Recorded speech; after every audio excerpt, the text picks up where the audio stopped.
আমাকে বলেছিল দেখবো কতদূর যাস, দেখবো কি করে দাদা। এই গলিটাতেই হচ্ছে উৎপল দত্তের বাড়ি। হুইল চেয়ারে বসে থাকতেন, উনি ওখানে দুলতেন, আর এই বাচ্চাগুলো তখন গিয়ে বলতো দড়ি ধরে মারো টান, রাজা হবে খান খান। টাইপ অফ আমি মেকআপ রুমে এখন অ্যাক্টিং নিয়ে আলোচনা শুনি না। আমি রিসেন্টলি যে কাজটা করলাম ওখানে তো আমি শুনিনি, তার আগেও যে কাজটা করলাম সেখানেও শুনি। এখন ইনফ্যাক্ট কাস্টিং হয় সোশ্যাল মিডিয়ায়, কত ফলোয়ার্স আছে দেখি। চ্যানেল চেঞ্জ হয়ে যাচ্ছে, টাইম স্লট চেঞ্জ হয়ে যাচ্ছে, মেগা সিরিয়ালের নাম চেঞ্জ হচ্ছে, কিন্তু সব ডায়লগগুলো শুনে মনে হচ্ছে যেন একই লোকের লেখা। মানে সিরিয়ালটা আমাদের ক্ষেত্রে না খানিকটা হয় সরকারি চাকরির মতো। মানে আমি আবার নেতাজির মতন একটা প্রজেক্ট করতে চাই। টিআরপি যে যারা মাপে সারা ভারতবর্ষে, এই এর মেজারমেন্টের জন্য বক্স লাগানো আছে কত জানো? রাসমণিতে মোটামুটি আমাদের ইন্ডাস্ট্রি সবাই একটা না একটা চরিত্র করেছে। সিন পড়ার সেইভাবে অনেক সময় টাইম পাওয়া যায় না, মানে সিনে গিয়ে গিয়ে সিন পাচ্ছি এরকম হচ্ছে। আমি বুঝলাম না কেন আমার পরিবর্তে ওকে আনা হলো, আমি বুঝলাম না। মানে আমার টেনশন মেনশন হয়ে গেছে যে পুরো মানে লোকজন মানে লিটারালি আমি দেখছি ফেসবুক মানে ভরে যাচ্ছে, বিভিন্ন দিক থেকে বিভিন্ন জন আমাকে হোয়াটসঅ্যাপ করে করে পাঠাচ্ছে ওগুলো। আচ্ছা, নাম বলতে হবে সিরিয়ালটা? এরপরে হয়তো আর নামটা এরকম বললেই সবাই বুঝে ও বুঝতে পেরেছি। সেটা অনেকেই জানে, তার ফুল নিয়ে দাঁড়িয়ে থাকে অনেক লোকই দেখেছে। ইন্ডাস্ট্রির সঙ্গে যাদের যোগাযোগ আছে তারা সবাই জানে আর কি, ফুলবাবু।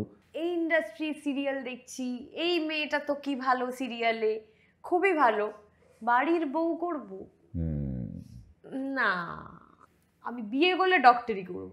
তার মানে হচ্ছে বিভিন্ন ডিস্ট্রিক্ট থেকে কলকাতায় রোজই তো 150টা ছেলে বা মেয়ে আসছে, তারা কি সহ্য করছে? আমার একটা খুব বাজে অভ্যেস আছে, সেটা হলো ফোন চেক করা। ঠিক আছে, কিন্তু আমার হাজবেন্ড কোনোদিনও করে না আমার ফোন চেক। তাহলে তো এইটা প্রতিযোগিতা হওয়া উচিত, কার পার্টনার কত বেশি কদর্য দেখতে। একা বাঁচাটা খুব কঠিন। সৃজিত মুখার্জি। গোলাপ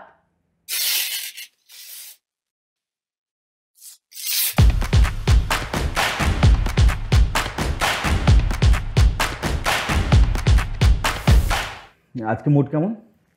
সো কেন? ঝগড়া করে এসেছি বাড়িতে। ও আচ্ছা, তো আজকে আমরা কথা প্রথমে শুরু করছি তোমার ছোটবেলাটা, মানে তোমার প্রাইমারি আপার প্রাইমারি, এটা কোথায় তোমার বাড়ি, কি করে শুরু হলো সেটা। আমি পাটা তুলে নিই। হ্যাঁ একদম একদম, এরম করছি। ঠিক আছে। তো ছোটবেলা বলতে আমি ছোটবেলা থেকে এখনো অবধি একটা মানে মজার ব্যাপার, বালিতেই আছি। আচ্ছা, ঠিক আছে, ছোটবেলা আমাকে যখন জিজ্ঞাসা করো তো বাড়ি কোথায়, আমি বলতাম বালি, আর লোকে ভাবতো মানে ছোটবেলায় যেরকম বলে না, হ্যাঁ জানি তুমি বাড়িতেই থাকো কিন্তু কোথায়। তো যাই হোক, আমি বালিতে থাকি, এখনো থাকি। তাই ছোটবেলা থেকে হ্যাঁ, তবে ছোটবেলায় পড়াশুনো নিয়ে ফার্স্টে বলি, স্কুল আমার ছিল, প্রথমে ছিল হচ্ছে বালি বঙ্গ শিশু বালিকা বিদ্যালয়, তারপরে আমি গেছিলাম হচ্ছে পাঠ ভবন, তারপরে সেখান থেকে হায়ার সেকেন্ডারি স্কুলে আবার ফিরেছি বালি বঙ্গ শিশু, তারপরে গেছি হচ্ছে উত্তরপাড়া গার্লস হাই স্কুল। আমি স্কুলের পাঠটা আগে চুকিয়ে দিলাম কারণ এই নিয়ে আমি বেশি বলতে চাই না। আর খুব মজার কেটেছে ছোটবেলা। অনেকেই বলে যে আর ফিরতে ইচ্ছা করে না ছোটবেলায়, ছোটবেলায় থাকলে মনে হতো বড় কবে হব, কিন্তু বেসিক্যালি আমার ছোটবেলাটা ভীষণ ভালো কেটেছে, প্রচুর খেলেছি। পড়াশোনা নিয়ে আমার কোনো বাড়িতে সেরকম কোনো মানে এভারেজ স্টুডেন্ট না ভালো স্টুডেন্ট, কি রকম? আমি ছোটবেলাটা ভালো স্টুডেন্ট ছিলাম, তারপরে বেলায় ভীষণ অ্যাভারেজ স্টুডেন্ট হয়ে গেছিলাম, কারণ আমি পড়াশোনা করতাম না একদম। ঠিক আছে, খেলাধুলোর দিকে ভীষণভাবে। এবং যেটা মজার বিষয় সেটা হচ্ছে আমার কাছে না একটা এরকম ডিজিটাল ক্যামেরা ছিল। তো সেই ডিজিটাল ক্যামেরাটাকে একটু বড় হওয়ার পর আমার সামহাও আমি এখনো ফিল করি, আমার মানে মনে হয় আগের জন্মে আমার অ্যাক্টিংয়ের সাথে কোনো একটা কানেকশন ছিল। সেই জন্য আমার বাড়িতে কেউ অ্যাক্টিং করে না, দূর দূরান্তে কোনো কিছু রিলেটেড নেই এই ব্যাপারে। আমি ছোটবেলা থেকে এরকম ডিজিটাল ক্যামেরাটাকে এরকম কম্পিউটার টেবিলের ওপরে রাখতাম, তখন তো ল্যাপটপ নয়, ডেস্কটপ, আমার একটা কম্পিউটার টেবিল থাকতো, তার উপরে রাখতাম। আর ঘরে ওই হয় না কালারফুল লাইটগুলো, লাল নীল অটোমেটিক্যালি কালার চেঞ্জ হচ্ছে, আর একটা ফ্যান রাখতাম এরকম স্ট্যান্ড ফ্যান, যেটা এরকম হাওয়া দিত, চুল ফুল উঠতো। আর এরকম একটা ওয়াশরুম ছিল, কয়েকটা ড্রেস আমি ওখানে রেখে আসতাম। এসে আমি গান চালাতাম একটা, মানে যেরকম শাহরুখ খানের কোনো একটা গান সাপোজ টু বি হচ্ছে, মিউজিকে চলে গেলাম ড্রেস চেঞ্জ করে, আবার এসে আবার রিয়াকশন দিলাম, চুল উঠছে, ক্লোজ আপ, সেটাও ক্যামেরার কাছে চলে গেলাম। ঠিক আছে, ওটাকে নিয়ে এডিট ফেডিট তো তখন আমার মাথায় ছিল না কি ব্যাপার, ওটাকে টিভিতে কানেক্ট করতাম। ওই দেখবে একটা ওই ইয়েলো রেড এরকম যে পোর্টগুলো থাকে ওগুলো দিয়ে টিভিতে কানেক্ট করে, টিভির ওই যে মোডটা ছিল, টিভি একটা কি মোড বলে ওটার নামটা আমার এক্স্যাক্টলি মনে হচ্ছে না, ওপরটা ব্ল্যাক থাকে নিচটা ব্ল্যাক থাকে, ওটা ফিল্মগুলো ওরকম ভাবে দেখানো হতো, ওটাতে দিয়ে আমি বসে বসে আরামসে দেখতাম। কবে আসবে এই এজটা কত তখন? এই এজটা হচ্ছে তখন আমার ক্লাস 6 থেকে আমি এই মোডে চলে গেছি। আচ্ছা, 6 থেকে শুরু করে অ্যাক্টিং এই এখন যেহেতু এই 10-12 বছর ধরে আমি অভিনয় করছি এবং মোটামুটি চলছে কাজ অফ অ্যান্ড অন, সেই জন্য হচ্ছে না, কিন্তু আমার যখনই কাজ চলে না আমার তখনই অভিনয় শুরু হয়ে যায় বাড়িতে, মোটামুটি আয়নার সামনে। এর আগে বাড়িতে মাথা খারাপ হয়েছে, তুমি বিশ্বাস করবে না, মানে যে আসতো আমি তাকে ক্যামেরা ধরিয়ে দিতাম আর খালি বলতাম এরকম ধরো কিছু একটা অ্যাড আছে পেপসোডেন্টের, পেপসোডেন্ট দাঁত, মানে লাইক যেরকম আর কি হয় ফেয়ার অ্যান্ড লাভলি, আপনার স্কিনকে যদি স্মুথ আর হেলদি করতে চান লাগিয়ে নিন ফেয়ার অ্যান্ড লাভলি, হেয়ারের একটা কিছু, মানে চলেই যাচ্ছে। তো আমার সামহাউ ফিল হয় যে মনে হয় যে আগের জন্মের সাথে কোনো একটা ভাবে রিলেটেড আছে ব্যাপারটা। তারপরে পড়াশোনা মানে কলেজ বলতে আমি কলেজের ফার্স্ট ইয়ারটা দিয়েছিলাম আমাদের মনীন্দ্রনাথ কলেজে, সেকেন্ড ইয়ারটাও ওখানে আমি দিই, কিন্তু আমার আনফর্চুনেটলি সেরকমভাবে কমপ্লিট হয়নি। আমি অ্যাক্টিংয়ের যে প্রেশার ছিল আমি ওখানে থেকে কমপ্লিট করে উঠতে পারিনি, আমি তাই ডিস্টেন্সে কমপ্লিট করি গ্র্যাজুয়েশন।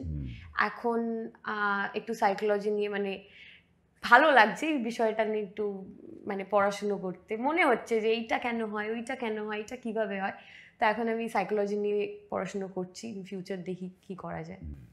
প্রথমে তোমার যেটা হচ্ছে গিয়ে এই ক্যামেরায় ছবি তুলতে ভালো লাগতো, ভিডিও বানাতে ভালো লাগতো, সেখান থেকে অ্যাক্টিং এই জার্নিটা, মানে বাড়ির লোককে তো কনভিন্স করানোর ব্যাপার ছিল যে অ্যাক্টিং করবো না, সেরকম কোনো ব্যাপার ছিল না। ওই পরিস্থিতিটা কি রকম ছিল? আমার বাড়িতে সবাই ভীষণ কুল, আমার বাবা তো ভীষণ কুল, আর আমার মা হচ্ছে ভীষণ কুল নয়, কিন্তু মানে অভিনয় করা মানে করবে এইসব নিয়ে কোনো ব্যাপার ছিল না, সে কিছু একটা করবে। আমার মায়ের ব্যাপার ছিল হচ্ছে মেয়ে যা কিছু করবে আমার বাড়িতেই থাকবে। আচ্ছা, ঠিক আছে, মানে অভিনয় যে করতাম, অভিনয়ের জায়গায় আমি যদি অন্য কিছু করতাম তাহলেও বলতো কিছু করার দরকার নেই মনা, তুই বাড়িতেই থাক, তোকে তো যা যা লাগবে আমি দিয়ে দেবো, মানে এই টাইপের। কিন্তু অভিনয় করবে না মানে ওই বিষয় নিয়ে তাদের কোনো রকম মেয়ে হচ্ছে আমাদের কাছে থাকবে, বাকি যে যা কিছু হ্যাঁ মানে করতে পারে মেয়ের সাথে সময় কাটানো যাবে। আচ্ছা, দ্যাট ইজ আ মেন মোটো। তো প্রথম কি কাজ করলে, কিভাবে সেখানে? প্রথম কাজ করেছি আঁচল, একটা ইন্টারভিউ দিয়েছিলাম আমি, তো ওটা দেওয়ার পর আমার প্রথমে মাথায় ছিল হচ্ছে কাগজের ইন্টারভিউ দিলে যারা অভিনয় করতে মানে যায় তাদেরকে টাকাও পে করতে হয়, মানে অভিনয়ের সুযোগ পাওয়ার জন্য একটা বিজ্ঞাপন দেখলে, যেটা না একটা সানন্দা টিভির বিজ্ঞাপন দেখেছিলাম। আচ্ছা, কিন্তু আমি বিজ্ঞাপন দেখা মানেই হচ্ছে আমার মাথায়, যেহেতু আমাদের ফ্যামিলির কেউ নেই এখানে, তো আমার মাথায় অলওয়েজ মানে সবাই ঢুকিয়েছিল যে অভিনয় করা ও তো প্রচুর টাকা পয়সা দিতে হয়। আচ্ছা, তাই ভাবতাম অভিনয় করব, টাকাও দেবো, মানে কেন, ঠিক আছে না বাবা ঠিকই বলছে, অভিনয় করতে গেলে টাকা দিতে হয়, টাকা তো এখন দিতে পারবো না, তাহলে অভিনয়ও আর হলো না, বাড়িতেই করি, এরকম একটা ব্যাপার ছিল। থিয়েটার করার খুব ইচ্ছা ছিল, তো আমি মানে প্রচণ্ডভাবে তখন চেষ্টাও করছিলাম থিয়েটার করার। তো ফাইনালি আমি একটা ইন্টারভিউ দেখি এবং আমাকে একজন বলে যে আমি ওখানে ভোকাল ট্রেনিং নিতে যেতাম, তো ওখান থেকে অয়নদা, আমার মনে আছে, থ্যাংক ইউ ভেরি মাচ অয়নদা, তুমি যদি এই এপিসোডটা দেখো, রিয়েলি মানে আই এম রিয়েলি গ্রেটফুল কি ও আমাকে প্রথম দেখে বলেছিল তুমি যাও না, একবার দাও না, দেখো না কি হয়। তো আমি তখন যাই, টুকটুক করে ভয় যাই, কিন্তু না আমি ভয় যাইনি, মনে পড়েছে আমি তো এখন আমার যতটা ভয় হয়তো গ্রো করেছে যে এটা কি করব, ওটা কি করব, এরকম কিরমভাবে অভিনয় করব, আমার কিন্তু ফার্স্টে মানে আই ওয়াজ সো কনফিডেন্ট যে এত রিহার্স করি, এত প্র্যাকটিস করি, ও ফাটিয়ে দেবো, 1000 জন লাইনে 10,000 জন লাইনে থাকে, আমি অভিনয় করে ফাটিয়ে দেবো। বাবাকে বলতাম যে জাস্ট আমাকে তুমি রামোজি ফিল্ম সিটির সামনে ছেড়ে দাও, বাকিটা আমার দায়িত্ব করে নেওয়া। তো ট্রুলি আমি ওখানে গেলাম এবং একটা মনামিদির বাড়ি ছিল, যোধপুর পার্কের একটা জায়গায় অডিশন হয়েছিল, তো এরকম লম্বা লাইন, মানে বিরাট লাইন। কিসের জন্য? এটা সানন্দা টিভির একটা লিডের জন্য ওরা অডিশন নিচ্ছে। আচ্ছা, সানন্দা টিভি তো পরবর্তীকালে বন্ধ হয়ে যায়। হ্যাঁ, তো ওদের একটা লিডের জন্য অডিশন নিচ্ছিল, তো ফাইনালি আমি গেলাম, তো তখন আমি অডিশন দিলাম। ইপসিতাদি বলে ছিল, ইপসিতাদিকে হয়তো চিনবে, 19-20 এখন আনন্দ মেলাতে মনে হয় আছেন উনি। তো উনি অডিশনটা নিলেন এবং অনেকেই মানে অডিশন নিলে এইরকম একটা ঘর, সেখানে অডিশন হচ্ছে এবং যারা সিলেক্টেড হচ্ছে তারা ছোট্ট একটি ঘর পাশে সেখানে গিয়ে বসছে এবং তাতে গুটি কয়েকজন আছে, মানে 3-4 জন 5 জন হবে হয়তো হার্ডলি, আর বাকি সব বাড়ি চলে যাচ্ছে। এবার সবাই বেরিয়ে যাচ্ছে, আমি আমার ভয়ে ভয়ে রয়েছি, এখানে একটা ইয়ে দিয়েছে, এবার দেখলাম এরকম এতজনের মধ্যে সবাই বেরিয়ে যাচ্ছে, ওই ঘরে এই কজন না, আর না যে করেই দেখাতে হবে, চলো। ওদেরটা প্রথমে বললাম, নিয়ে বলছে তুমি তোমার মতন করে কিছু একটা করো। যদি আমি ইমোশনালি একটা ডায়লগ ফ্যালগ বললাম, দিয়ে বলছে তুমি 20 ঘন্টা না কত ঘন্টা এরকম জিজ্ঞাসা করেছিল, তুমি এরকম 20 ঘন্টা কাজ করতে পারে? 24 ঘন্টা কাজ করে দেবো, কোনো চাপ নেই আর কি। তখন ওই কাজের নাও খালি এরকম ব্যাপার। তো ফাইনালি ওখান থেকে তারপরে আমাকে স্নেহাশিসদার ওখানে পাঠানো হয়, স্নেহাশিস চক্রবর্তীর মানে ব্লুজে, এবং আরও বিভিন্ন হাউসে পাঠানো হয়। স্নেহাশিসদার হাউসে পাঠানোর পর স্নেহাশিসদা দেখে আর কি মানে ভাল লাগে বেশ, মানে ওনার পরবর্তী বলেছেন উনি, যা আমি সেটাই বলছি, মানে মিষ্টি একটা মেয়ে এসছে। তো আমি তো কিছুই, প্রডিউসার কি আমি সেটাও বুঝি না, ডিরেক্টর কি করে সেটাও বুঝি না, গুলিয়ে যাচ্ছে। দাদা বলছে বসতে, বলছে কি যে বলবো, বলছে তুমি সাঁতার কাটতে পারো? না পারি না। গান গাইতে পারো? না পারি না।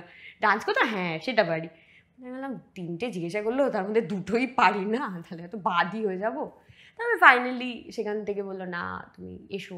লুক সেট তখন একটা হতো, প্রথম শব্দ শোনা এটা একটা লুক সেট, মানে ওইটা আবার অদ্ভুত লুক সেট। ওখানে দেখবে একই চরিত্রের জন্য 5 জন আসে, ঠিক আছে? এখন লুক সেট মানে কি তুমি ছেকে নিয়ে, হ্যাঁ তারপরে হলো। তো তখন আমাকে সেই দিদি মরে যাচ্ছে এরকম একটা লুক দে, দাদা মরে যাচ্ছে এরকম একটা লুক দে, ভীষণ আনন্দ এরকম একটা লুক দে। লুক ফুক দেওয়ার পর ফাইনালি যাই হোক ওখান থেকে সিলেক্টেড হলাম। আমি তখন বললাম স্নেহাশিসদাকে কি, বুঝলেন তো দাদা, এরকম তো সানন্দা টিভি কেউ দেখে টেকে না, হ্যাঁ, তো আমি সেটাই ভাবছিলাম। আমার দাদা তো তখন হাসছেন, বলছে না না তোমার চিন্তা নেই, সানন্দা টিভির জন্য তোমায় নিচ্ছি না, তোমায় ভালো চ্যানেলের জন্য নিচ্ছি। আমি তো অডিশনটাই দিয়েছি সানন্দার জন্য, আমি তো কাজ প্রথমেই জেনে এসেছি যে ওইটার জন্য। এবার ওনারও সানন্দাতেই একটা শো চলছিল, সেটাতেই কাজ করার জন্য আমাকে পাঠানো হয়েছে। কিন্তু উনি ওখান থেকে যাই হোক, সানন্দা টিভির নামে তো একটু বলে ফলে এলাম। সানন্দা টিভির মানে ইপসিতাদির সঙ্গে একটু ঝামেলা ঝঞ্ঝাট হলো। তো ফাইনালি এখন সম্পর্ক ভালো, মিটে গেছে। আমাকে বলেছিল দেখবো কতদূর যাস, দেখবো কি করে দাদা। তো যাই হোক ফাইনালি এখনো তো করছি কাজ। শুরুটা যখন করেছিলে ওখান থেকে বাড়ি থেকে, তারপরে এসছো অ্যাক্টিংটা করবে, সেটা ধরে নিয়েই একটা প্র্যাকটিস চলছিল, চলন চলছিল। তারপরে এসে এটা হলো, শুরু হলো। তারপরে যে সেই তোমাকে, তোমার নাম বোধহয় লোকে টুসু বলেই জানে, ওই জানে। এটা 0 to হিরো, এই যে এই গ্যাপটা, এটা তো খুব অল্প দিনই দেখেছো। 0 to হিরো মানে টুসুর, হ্যাঁ মানে এই একটা ক্যারেক্টার নামে তোমার লোকে বোধহয় নাম বললে সবার আগে, আমিও বোধহয় ফোনে আমার সেভ করা টুসু বলে সেভ করা, শ্রীপর্ণা ব্র্যাকেটে টুসু এর মধ্যে সেভ করা আছে। ঠিক নয়, এটা ঠিক নয়। না এটা তো একটা অন্যরকম পরিচিতিও দেয় অবভিয়াসলি। আর একটা মজার ব্যাপার আছে, সেটা হচ্ছে আমার বাড়ির নাম টুসি। তো ঠিক আছে, টুসিটা এই গলিটাতেই হচ্ছে উৎপল দত্তের বাড়ি। তো উৎপল দত্তের এই গলিতেই যত লোক থাকতো, উৎপল দত্ত ওনার বাড়িতে যখন জীবিত অবস্থায় ছিলেন, বাড়িতে শেষের দিকে যখন হুইল চেয়ারে বসে থাকতেন, দুলতেন। আর এই পাড়ার এখন যারা বয়স্ক তারা ওনার ওখানে যেতেন এবং দূরের থেকে ওনাকে তো খুব রাশভারী দেখতে পেত, এবং উনি ওখানে দুলতেন। আর এই বাচ্চাগুলো তখন গিয়ে বলতো দড়ি ধরে মারোটান রাজা হবে খান খান। আর এরা পেতো ভয় ওনাকে, আর উনি ডেকে ডেকে চকলেট নিয়ে বসতেন, সবাই বাচ্চাদের চকলেট দিত।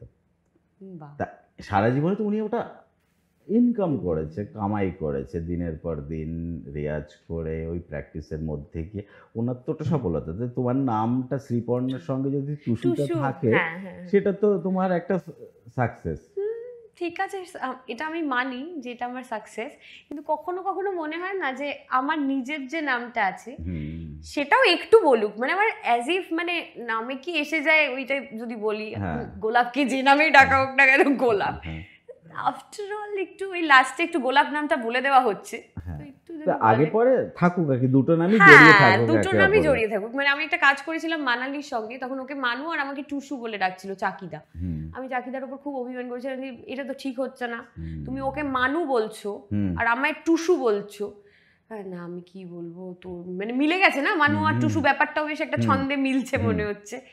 তারপরে কি বলবো, টুসি বলবো, বললাম না আমারই কানে লাগছে, তুমি টুসু বলো, এটাই ভালো।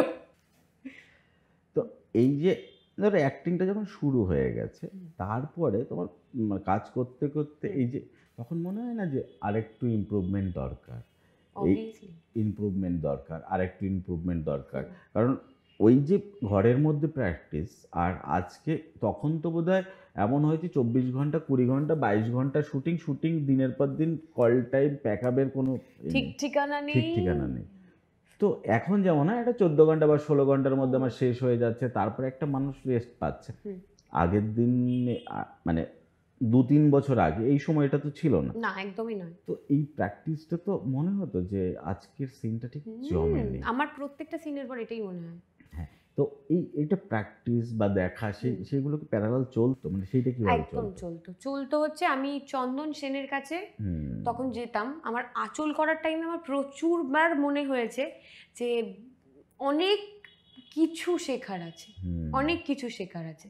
চন্দনদা আমাদের ওখানে পাঠ করতেন তখন আঁচলে, তো আমি ফিল করেছিলাম যেরকম কি করা যায়, তখন মনে হলো, কারণ আমাদের শুটিং টাইমগুলো তখন খুব, তুমি যেটা বললে সেরকম ছিল না যে বেরিয়ে আমি কোনো ক্লাসে জয়েন করতে পারবো না সেরকমভাবে। তো সেই কারণের জন্য আমি তখন চন্দনদার সাথেই কথা বলেছিলাম, এবং আমাদের যে গ্রুপের যারা আমার বয়সী, আমার থেকে একটু বড় ওই আঁচলে ছিল, আমি তাদেরকেও নিয়ে যেতাম। তাদের যাওয়ার অতটা ইচ্ছা ছিল না, কিন্তু বলছে মানে ওরকম একটা ব্যাপার হয়েছে। তারপরে আস্তে আস্তে 1 2 3 4 করে কাট হতে থাকলো। আমারও বেশ কিছুদিন আমি ওনার বাড়িতে গেছি, বেশ কিছুদিন ওনার থিয়েটার ক্লাসে গেছি, এবং আমি বা আমরা কয়েকজন, চন্দনদা যখন হসপিটালাইজ ছিলেন কেমোথেরাপি নেওয়ার সময়, উনি তখনও ফোন করেছেন যে আজকে রুবি হসপিটালে চলে আসবে, ওখানে আর কি মানে দেখতে গিয়েও, মানে উনি তখনও আর কি বোঝাচ্ছেন একটা ব্যাপার নিয়ে, শেখাচ্ছেন। তো আমার সেটা মনে পড়ে যে কিছুদিন ওটা কন্টিনিউ হয়েছিল। সেটা কি মানে বম্বে আর বাংলার মধ্যে আমি যেটা পার্থক্য মনে করি সেটা হচ্ছে কি, বম্বের প্রচুর আর্টিস্ট আছে, মানে বড় নাম, তারা সিনেমাটা যেমন করে প্যারালালি একটা থিয়েটারও চালিয়ে যায়, এবং আমাদের বাংলা ইন্ডাস্ট্রিতে মানে একটু নাক কোচকানো আছে যে থিয়েটার না করলেও চলে, কিন্তু বম্বের লোকটা একটা বিশ্বাস করে, তার একটা, আমি প্রত্যেকটা অ্যাক্টর অ্যাক্ট্রেসের পিছনে একটা থিয়েটার ব্যাকগ্রাউন্ড 90% লোকের মধ্যে আছে, একদম এবং গ্রুমিংটা ওখান থেকে হয়।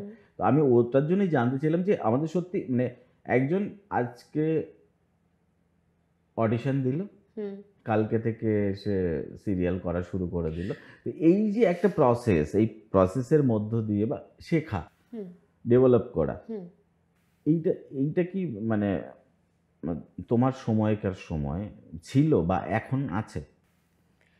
তুমি যে একটা চন্দনদার কাছ থেকে একটা গ্রুমিং পেয়েছো, বা আরও যারা কাজ করে বিভিন্ন জায়গায়, হয়তো ওই রকম ফর্মাল ক্লাস নয়, ক্লাসের বাইরেও তো কিছু আলোচনা হয়, সেটা তুলনামূলকভাবে এখন অনেক কম দেখি। আগে আমরা যখন মেকআপ রুমেও বসতাম, তখনও আমার মনে আছে রূপাঞ্চনাদি থেকে শুরু করে আমরা অ্যাক্টিং নিয়ে ওনারাই, আমি তো তখন অনেক ছোট, তো তখন ওনারাই অনেক রকম আলোচনা করতেন, ভাস্কর দা বা অনির্বাণদাও থিয়েটার করেন, আমাদের সঙ্গে নেতাজিতে ছিলেন।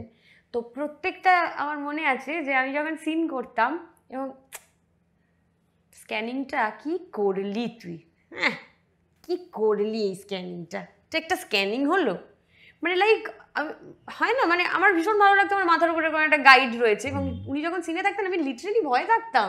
এটা নেওয়াটাও তো একটা চাপের, সবাই তো এটা নিতে পারবে না। একটা দিন আমার খালি মানে উনি কিন্তু এরকম আমার দিকে এরকম তাকিয়ে থাকতেন, আমি দেখেছি।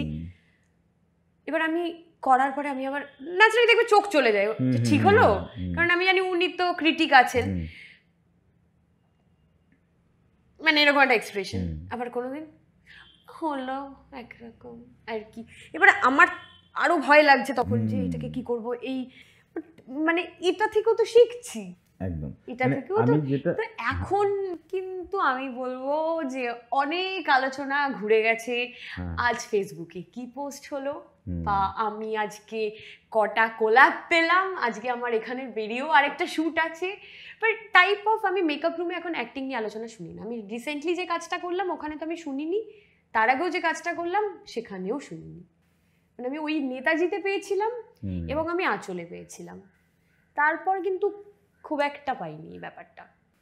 যে জায়গাটা আমরা ছিলাম সেটা হচ্ছে কি যে আজকে অডিশন দিল, কালকে সে সিরিয়ালটা করা শুরু করলো বা সিরিয়ালটা করলো।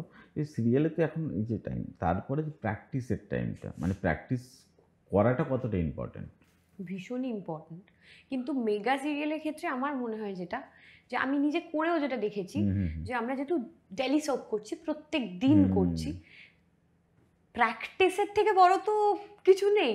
তো প্র্যাকটিস করতে করতে করতে করতে করতে করতে কিন্তু ইমপ্রুভ হয়ে যায়। তুমি দেখবে একটা মেগা সিরিয়ালে যখন শুরুতে একজন আসে তখন অনেকটা শেকি থাকে, হচ্ছে না এরকম, অনেকের এরকম আমি দেখেছি যে ডাবিংটা অন্য কাউকে দিয়ে করাতে হচ্ছে বিকজ স্ক্যানিং এর প্রবলেম হচ্ছে, বাট আফটার দ্যাট ওইটা একটা তো দারুণ প্র্যাকটিস।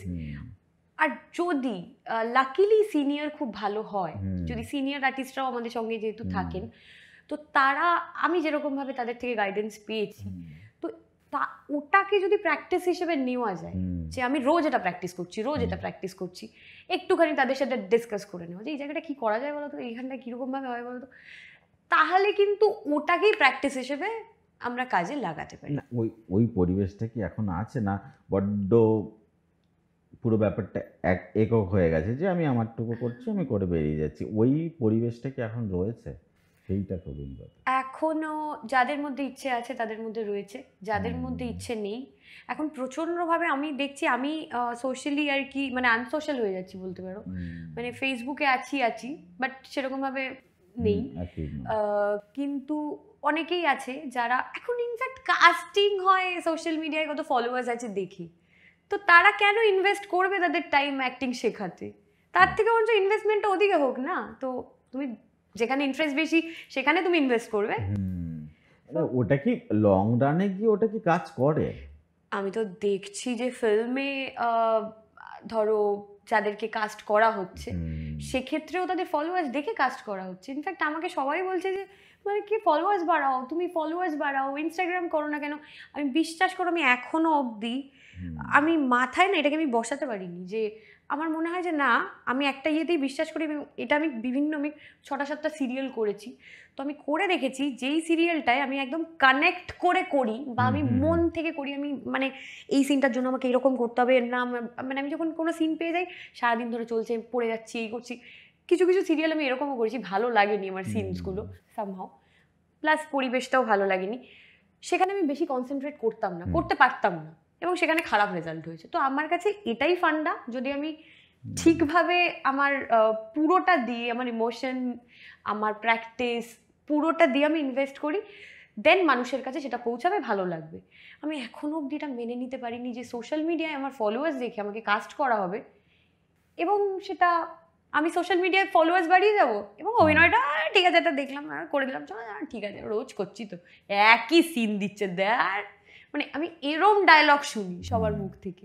হ্যাঁ, এইটারই আর একটা আমার কথা আছে, সেটা হচ্ছে কি চ্যানেল চেঞ্জ হয়ে যাচ্ছে, টাইম স্লট চেঞ্জ হয়ে যাচ্ছে, মেগা সিরিয়ালের নাম চেঞ্জ হচ্ছে, কিন্তু সব ডায়লগগুলো শুনে মনে হচ্ছে যেন একই লোকের লেখা। হ্যাঁ, এটা তো বটেই। সেইটা করতে গিয়ে হয় না যে সেই একটি ছেলে বিয়ে করেছে, তার সঙ্গে একজন তার সঙ্গে জোর করে জুড়তে চাইছে, আর একজন তাকে মানে সে হচ্ছে পৃথিবীর সব থেকে খারাপ লোক। এইটা মানে এইটা তুমি হয় না, এটা রিলেট করাটা কিন্তু খুব ডিফিকাল্ট আমার মনে হয়। ঠিক আছে, ভীষণই ডিফিকাল্ট। আর মানে তোমাকে তো গিয়ে আনসার দিতে হয়, আমাকে ফ্যামিলিতে বাইরে বেরোচ্ছি, সেখানে তোমাদেরকে আর কোনো গল্প নেই, সেই একটা বিয়ে হবে আর একটা সম্পর্ক, সেই একটা ট্রায়াঙ্গেল লাভ স্টোরি। লিখছি তো আমি না, হ্যাঁ ঠিক আছে। ওয়্যারাস কিরকম মজার দেখো, এই সিরিয়ালগুলোরই টিআরপি বেশি। আমি নেতাজি করেছি, আমাকে বলছে যে কি করছেন আপনি এখন শপিং মলে বা কোনো জায়গায়, আমি বললাম আমি তখন নেতাজি করছি। ও আমি না দেখি না, আমি 2-3 বার এটা শুনেছি, থার্ড টাইম থেকে আমাকে যখন এটা বলে যে আমি নেতাজিটা দেখি না, আমি বললাম হ্যাঁ সেই তো, পেঁয়াজি খান তো, আমি হালকা করে বলে বেরিয়ে আসি।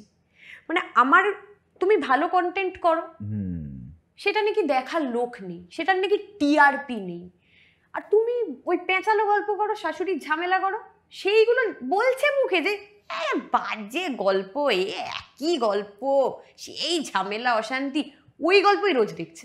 আসলে টিআরপির নামে সব চালিয়ে দেওয়া।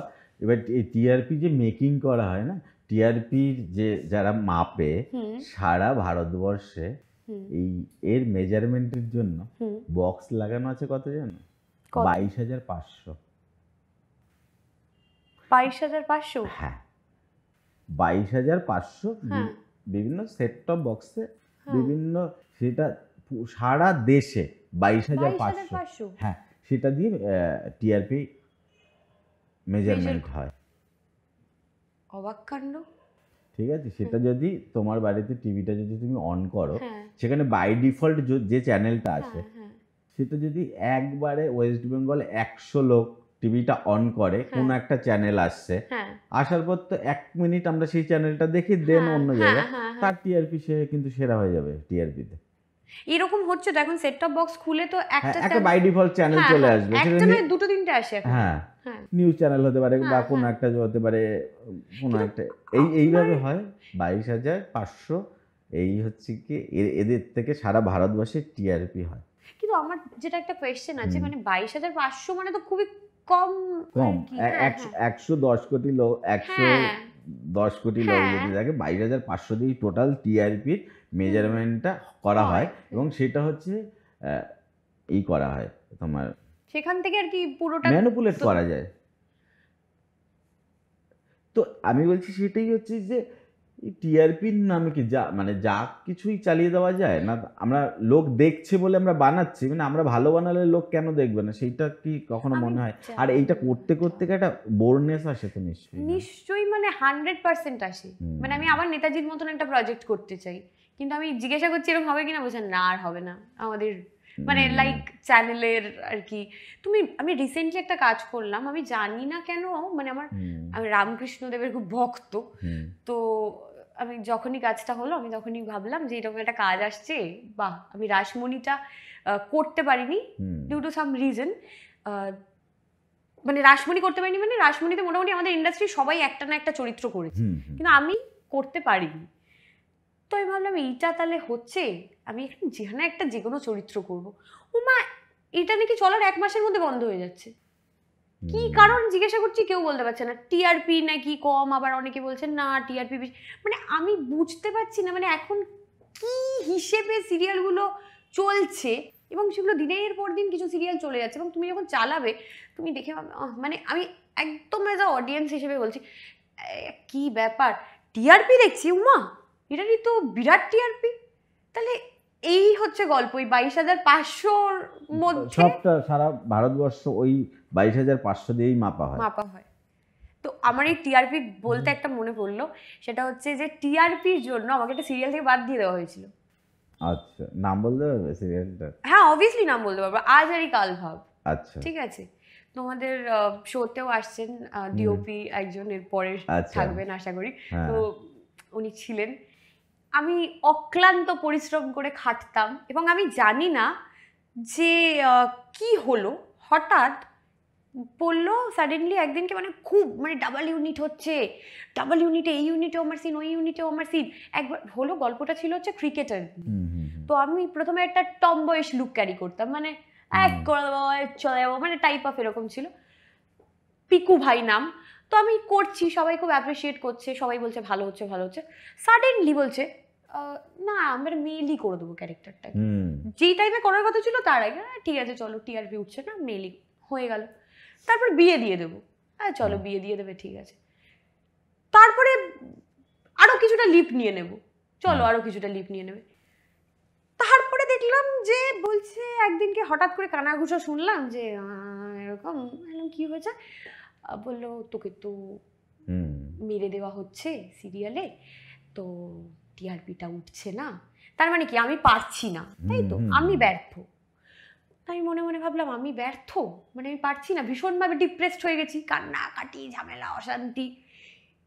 সেই সিরিয়ালে এমন একজনকে আনা হলো আমার পরিবর্তে হিরোইনে, সেই মেয়েটি ছিল মডেল, মেয়েটি খুব ভালো, আমার নামটা এই মুহূর্তে মনে পড়ছে না, কিন্তু মেয়েটি নিজে বলছে যে শ্রীপর্ণাদি আমার করতে ইচ্ছা করছে না কিছু, মানে ও অভিনয়টা করতে চায় না সেরকম ভাবে, ও মডেলিংটাই করতে চায়, এবং সারাদিন এই চাপ প্রেশার আমি বুঝলাম না কেন আমার পরিবর্তে ওকে আনা হলো, মানে আমি পারছি না, আনা হলো আরো আনকোড়া একজনকে যে অভিনয় করেইনি কোনোদিন, ঠিক আছে, এবং তার খুব একটা যে করার ইচ্ছা আছে সেরকমও নয়, এই হচ্ছে বারবার বাকিরা বলছে যেরকম হয় নতুন কেউ এলে তাকে শেখানো বোঝানো, সেই টাইমটাও তো নেই, মানে ওরা তো চাইছে টিআরপিটাকে ওঠাতে।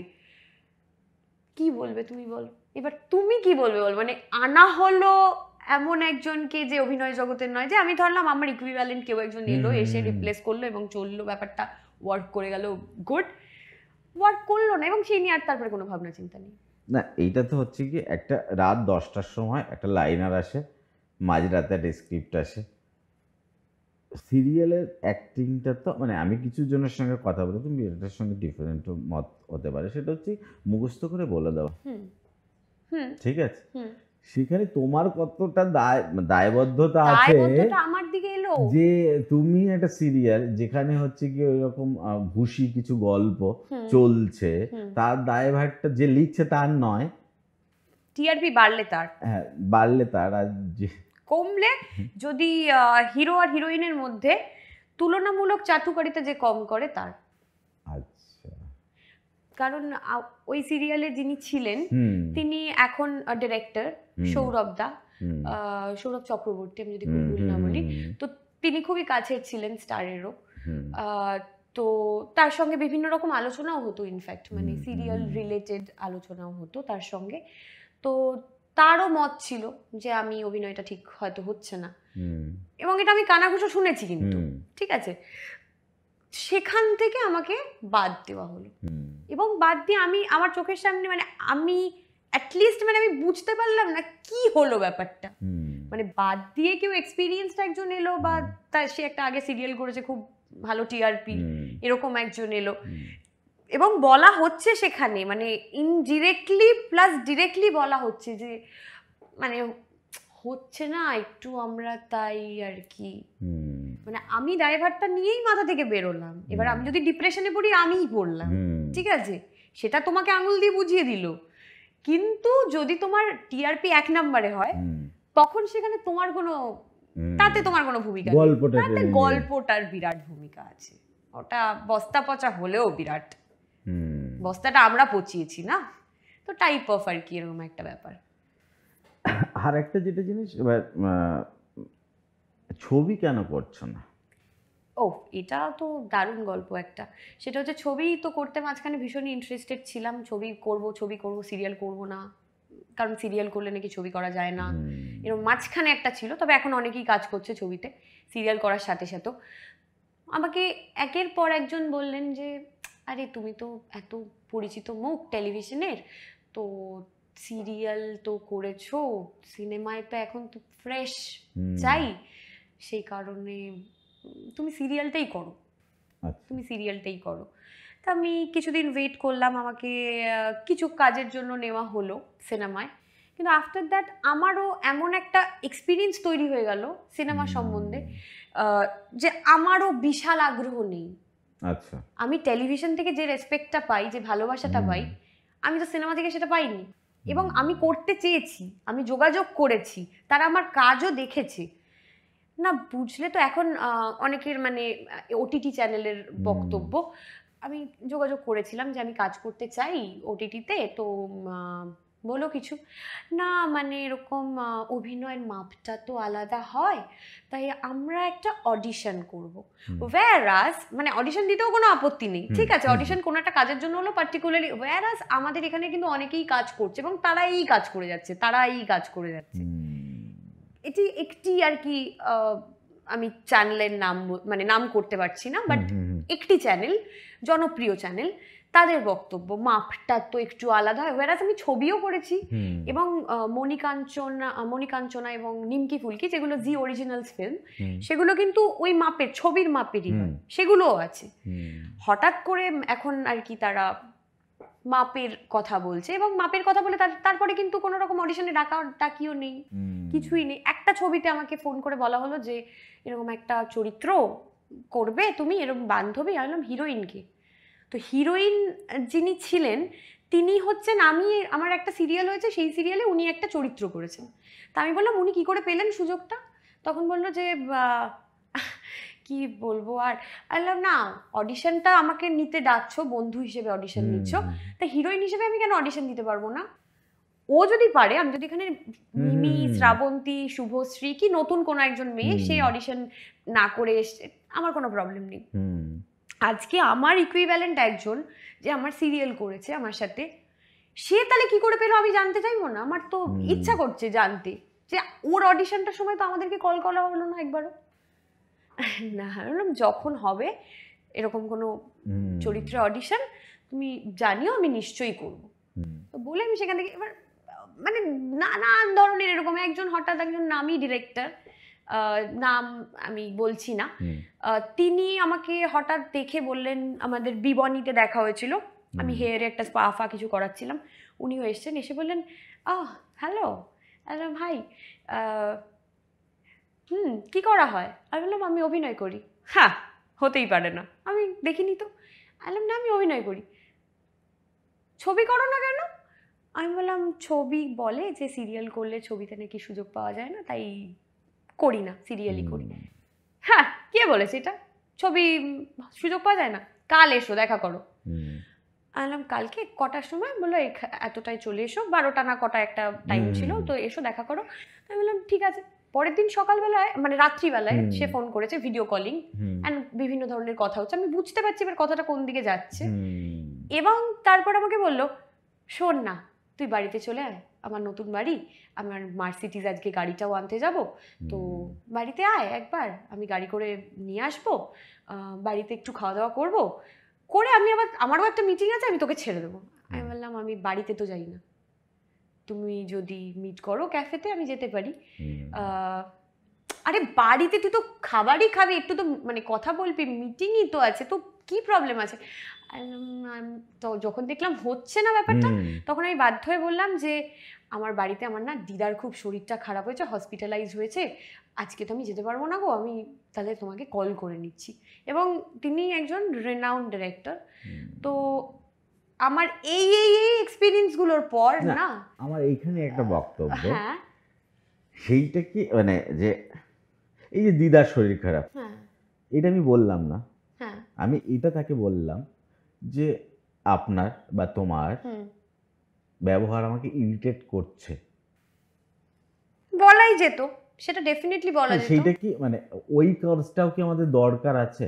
তাহলে হয়তো আমি বলতে পারবো আপনি যে বস্তা পচা লেখাটা লিখছেন এটার জন্যই লোকে দেখছে না, এটার জন্যই আমার টিআরপিটা নেমে যাচ্ছে। বা আমি এটাই আমি একেও বলতে পারবো যে আপনি ডিরেক্টর, আমি একজন শিল্পী, তো এই দুজনের এই রিলেশনটা এটা বাড়িতে নয়, ঠিক আছে? মানে আমি হাজারবার ওনাকে কনভিন্স করেছি যে আমি বাড়িতে যেতে চাই না, আপনি আমার সাথে এখানে দেখা করুন, আমি ক্যাফেতে দেখা করছি, কোনো আমি বাড়িতে যেতে চাই না। বাড়িতে দেখা করব না এটাও কিন্তু আবার একটা অন্য ধরনের, তুমি ভাবতে পারো যে সব বাড়িতে কেন নয়, অনেক মিটিংই বাড়িতে হয়, কিন্তু আমার ওনার কথাটা শোনার পর বিভিন্ন রকম একটা অ্যাপ্রোচটা তো একটা ব্যাপার, যে অ্যাপ্রোচটার মধ্যে বিয়ের অ্যাপ্রোচও চলে এসেছিল। আচ্ছা, ঠিক আছে, মানে আমার বাবার পরের দিন ঘুরতে যাওয়া ছিল, সেখানে আমাকে বলছে তুই একটু বাবার জামা কাপড় গুছিয়ে দিচ্ছিস, আমার লাইফটা একটু সেট করে দে। ঠিক আছে, এবং মানে পরের দিন সকালবেলায় ঘুম থেকে ওটা কি গুড মর্নিং, উঠিস নি এখনো, কি রে উঠলি না এখনো, ওঠ আসতে হবে তো। মানে আমি এক তো ওনার প্রতি আমার একটা চূড়ান্ত মানে রেসপেক্ট ছিল, সেইটা আমি মানে মানে আমি কাউকে ইন্ডাস্ট্রির এটা বলতেও পারছি না, বিকজ মানে আমি যাকে বলবো হ্যাঁ এরকম এটা আমি বলতে চাইও না, বিকজ কেন বলবো, বেকার এই ব্যাপার নিয়ে আলোচনাই বা কেন। আমি সেটাই বলছি, আমরা কি ওই জায়গায় তো তাকে বলতে পারি যে আপনার ব্যবহারটা ইরিটেট করছে বা স্যার বা যাই হোক, মানে এই বলার শক্তিটা কি দরকার? সেটা দরকার, আমি খানিকটা সফট স্পোকেন, মানে আমি এটা এক মা শারদার এই নীতিতে বিশ্বাস করি। না আমি তোমাকে বলছি, ধরো তুমি তোমার 10 বছরের একটা অ্যাক্টিং এর ইতিহাস, হ্যাঁ ঠিক আছে, 10 বছর তুমি কাজ করছো, তারপরে গিয়ে তোমাকে এই অ্যাপ্রোচটা শুনতে হচ্ছে, তার মানে হচ্ছে বিভিন্ন ডিস্ট্রিক্ট থেকে কলকাতায় রোজই তো 150টা ছেলে বা মেয়ে আসছে, তারা কি সহ্য করছে? বলাটা উচিত, বলাটা আমাদের বলা উচিত, তাহলে তুমি বলছো যে তাদের ক্ষেত্রে খানিকটা ইজিয়ার হবে, বলাটা উচিত, আমার এটা বলা উচিত ছিল, মানে আমি অ্যাভয়েড করছি তারপরেও কন্টিনিউয়াসলি ব্যাপারটা চলছে। তার গ্রুমিং তো ওখান দিয়ে হয়েছে যে সে একদম লাস্ট স্টেপ অবধি যাবে, সেটা সে ধরে নিয়ে ওইভাবে ব্যাপারটা এগোচ্ছে। তাহলে ছবি, তারপরে মানে তাহলে আমার ছবির ওখানে যে তোকে ইংলিশ বলতে হবে, তুই তো ইংলিশ মিডিয়ামের স্টুডেন্ট নোস, তাহলে তাহলে আমাকে নিও না ইংলিশ মিডিয়ামের, আমি বাংলা মিডিয়াম, তাই বাংলা মিডিয়াম করে আমাকে ভাবো না, তাহলে তো শেখাতে হবে, আমি তাহলে সেটে চলে যাব, আমি কিন্তু এরকমই, আমি কিন্তু শেখাতে সেটে পর্যন্ত চলে যেতে পারি। আর হ্যাঁ সেটে তুমি যার কথা বলেছো তাকে হয়তো বিভিন্ন ফ্লোরের বাইরে আমি ফুল নিয়েও দেখেছি, হ্যাঁ, নামটা সবাই কিছু লোক হয়তো বুঝতে পারবে যারা বাংলা ফিল্ম ইন্ডাস্ট্রির সঙ্গে যোগাযোগ আছে, তারা হয়তো দেখেছে কারো একজন মার্সিডিজ গাড়ি নিয়ে এসেছে নাকি, হয়তো এসছে তার জন্মদিনের বাইরে তার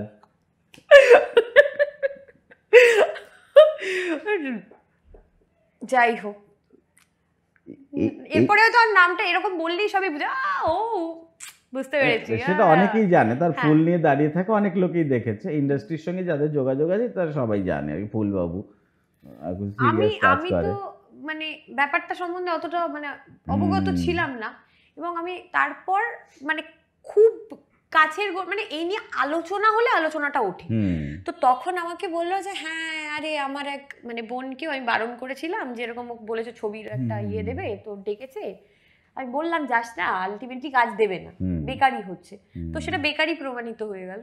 তো এই হলো আমার ফিল্মের এক্সপিরিয়েন্স। আর আরেকটা যেটা জিনিস হচ্ছে, এবার দুটো ক্যাটাগরিতে ভাগ হয়ে গেছে, সেটা হচ্ছে একটা হচ্ছে ডেইলি সোপ যারা করবে তারা ডেইলি সোপ করে যাবে, দুই একটা ছোট মানে ছোট সো কল্ড ছোট ক্যারেক্টার, মানে অ্যাপ্রোচটা যখন আসে তখন হচ্ছে গিয়ে তোমার জন্য একটা ভালো ক্যারেক্টার আছে কিন্তু হচ্ছে গিয়ে তোমার 2 দিন।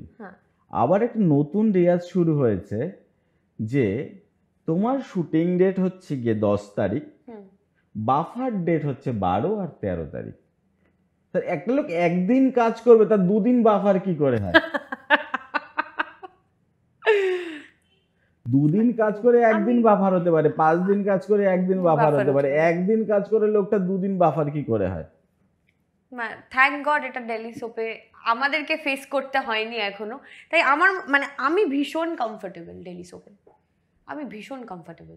ডেইলি সোপ করে আমাদেরকেও মনে রাখবেন আমাদের ছবি করতে হবে, এই একটা টেন্ডেন্সি তৈরি হয়, মানে তৈরি হয়েছে। টেন্ডেন্সিটা আমার একদমই নেই, বিকজ এক তো হচ্ছে যে এখন যেহেতু জি5 বা আমাদের স্টারেরও হটস্টার রয়েছে, তো এখন সবকিছু তো মানে ওখানে হচ্ছে ডকুমেন্টেশন, তো আমি লাকিলি আমার ফার্স্ট সিরিয়াল থেকে হয়ে গেছে ওটা, তার আগে ছিল না, তো এখন আমাকে যদি কেউ খুঁজতে যায় যাক সেখানে দেখে নিক। মানে সিনেমাটা করার বিষয়ে অতটা আমার মানে উচ্ছ্বাস প্রচন্ড ছিল, এক সময় প্রচন্ড উচ্ছ্বাস ছিল, এবং লোকেরা আমাকে এতই ডিমোটিভেটেড করে দিয়েছে, মানে তুই না বুঝেছি আমি মানে ইচ অ্যান্ড এভরিওয়ান তাদের হাউসে প্রায় কাজ করে এসেছি, এরকমও অনেকে আছে, সবার সাথে কাজ করিনি, কিন্তু যাদের সাথে কাজ করেছি, আমার কাজ দেখেছে, তারা এটাই বলেছে সিরিয়াল করতে থাক, সিরিয়ালের সাথে সাথে কাজ কর, মানে হ্যাঁ ঠিক আছে হলে বলবো টাইপ অফ।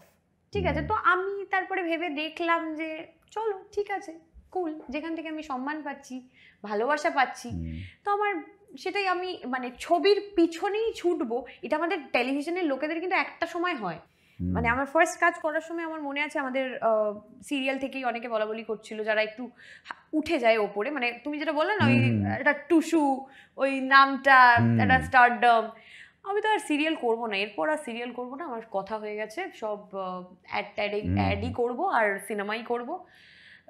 সে এরকম দোলনায় ঝুলছে আর বলছে, আমি তো শুনছি, আমি আমার মনে মনে ভাবছি বাবা এখন থেকে অফার পেয়ে গেল, আমি তো একটাও পেলাম না, এরকম ব্যাপার, এটা শেষ হলেই ও ছবিই করবে এরকম। তারপরে দেখলাম কি সব ছবি টবি করলো, সেগুলো হলোই না, মানে দেখালোই না, এখন আবার সিরিয়ালই করছে।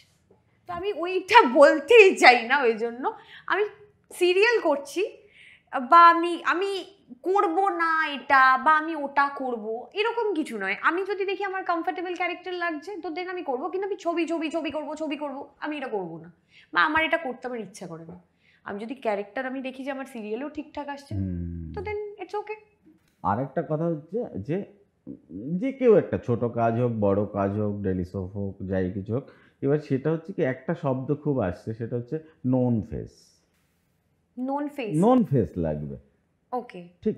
তো একটা লোক এই আননোন টু নোন, এই যে জার্নিটা, এইটা কিভাবে করবে? সবার যদি নোন চাই, নোন আমার তো মনে হয় এখন তোমাকে যেটা বলছিলাম ওই ব্যাপারটা, মানে নোন মানে এখন তো সোশ্যাল মিডিয়ায় নোন, রিলে কতটা তার ইয়ে আছে, তাই তো, তার ফলোয়ার্স কত আছে, ভিউয়ার্স কত হচ্ছে।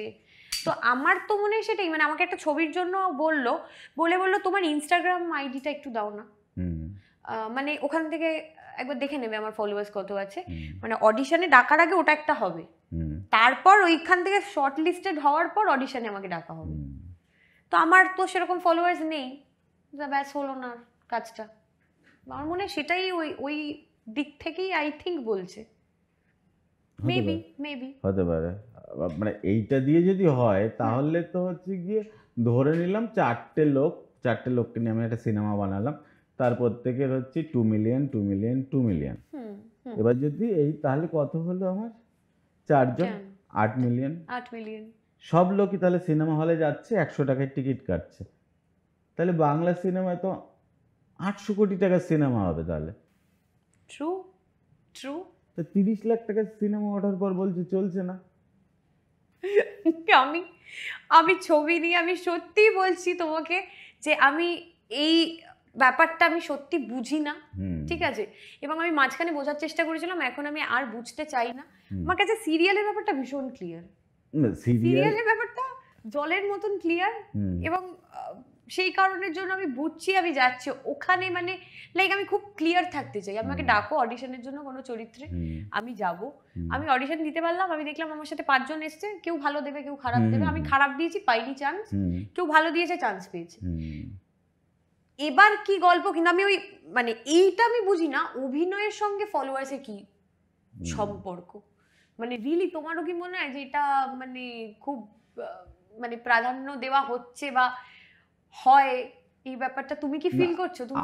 আমি তো দেখেছি যে এটা এইগুলো মাপদণ্ড, যে এই হচ্ছে, কিন্তু রিল তো আর সিনেমা নয় না, রিল তো সিনেমা। তাহলে হচ্ছে ভারতবর্ষের সব থেকে বড় হিরো হতো বোধহয় ধুবরাঠি, 20 মিলিয়ন ফলোয়ার, তাকে নিয়ে তো তাহলে 200 কোটি টাকার সিনেমা বানাতো লোক। ও তো সিনেমা করতে আসেনি লোকটা, আর সেই সিনেমার লোকটাই আবার কি করে মানে ফলোয়ারটা সিনেমা হলে কি আসছে? ফলোয়ারটা সিনেমা হলে তো আসছে বলে আমার মনে হচ্ছে না। সেটাই তো হচ্ছে কি আলটিমেট।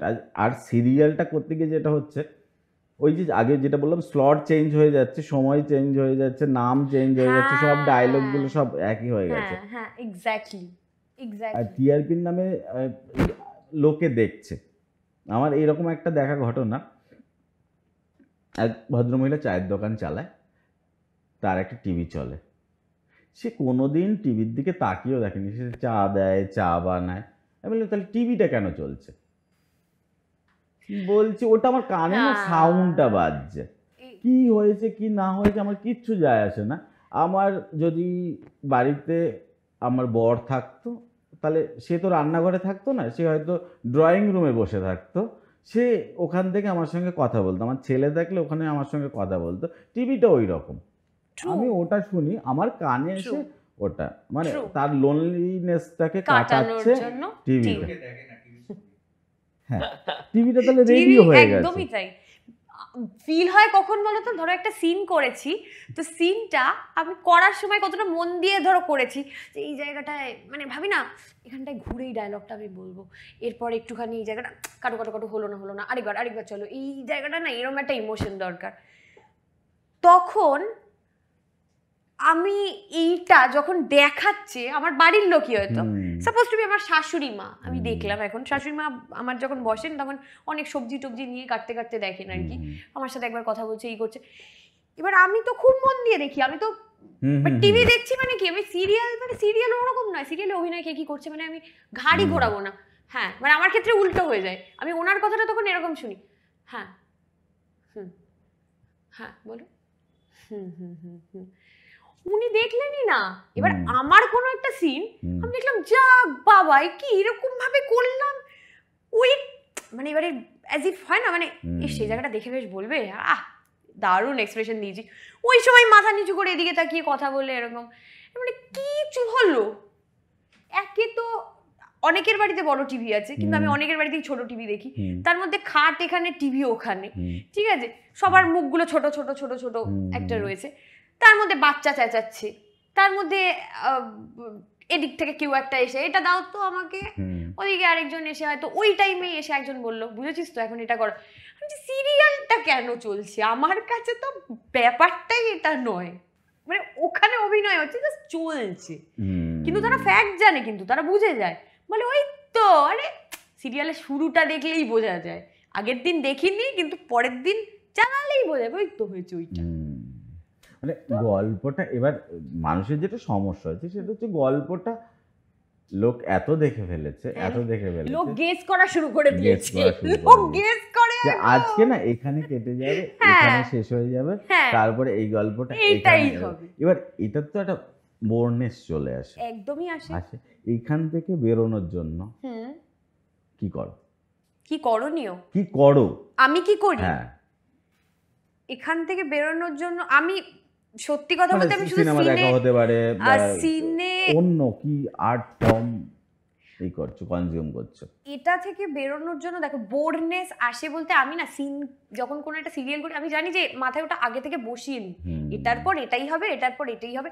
আর যখন সিনে থাকি বা সিরিয়ালে যাই আমি আর ভাবি না, আমি জাস্ট সিন নিয়ে কনসেন্ট্রেট করি, আমি জানি একই সিন আসবে বা এই গল্পটা এরকমই হবে, শাশুড়ির সাথে আমার একটা বাওয়ালি লাগবে, কিন্তু আমার কাছে সামহাও এটা মানে অতটা বোরিং হয় না, বিকজ আমি আগে থেকেই ওটাতে মানে নিজেকে বুঝিয়ে নিয়েছি যে এটাই হবে, তাই আমাকে এই কাজটাই, এটা আমার কাজ, তো সুতরাং আমি কাজকে বোর হিসেবে ধরলে আমি মানে বোরিং যদি ভাবি তো আমি কাজটা করতে পারবো না।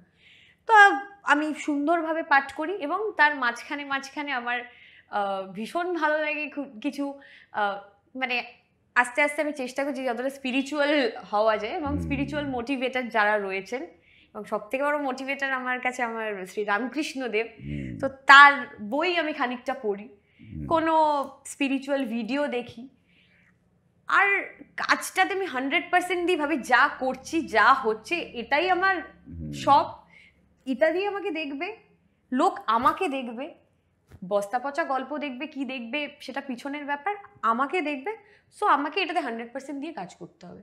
আমি সামহাও আমার কিন্তু বোর ফিলটা হয় না সামহাও, মানে আমি সিরিয়াল করে এসেছি, সব জায়গায় আমি জানি যে বিভিন্ন ধরনের চরিত্র পাবো না, একই ধরনের চরিত্র, লিড মানে সে ভীষণ প্রতিবাদী হয়, লিড মানে সে খুবই দুঃখী হয়, লিড মানে ভীষণ ইমোশনাল হয়, তাকে বাড়ির সকলে অত্যাচার করে।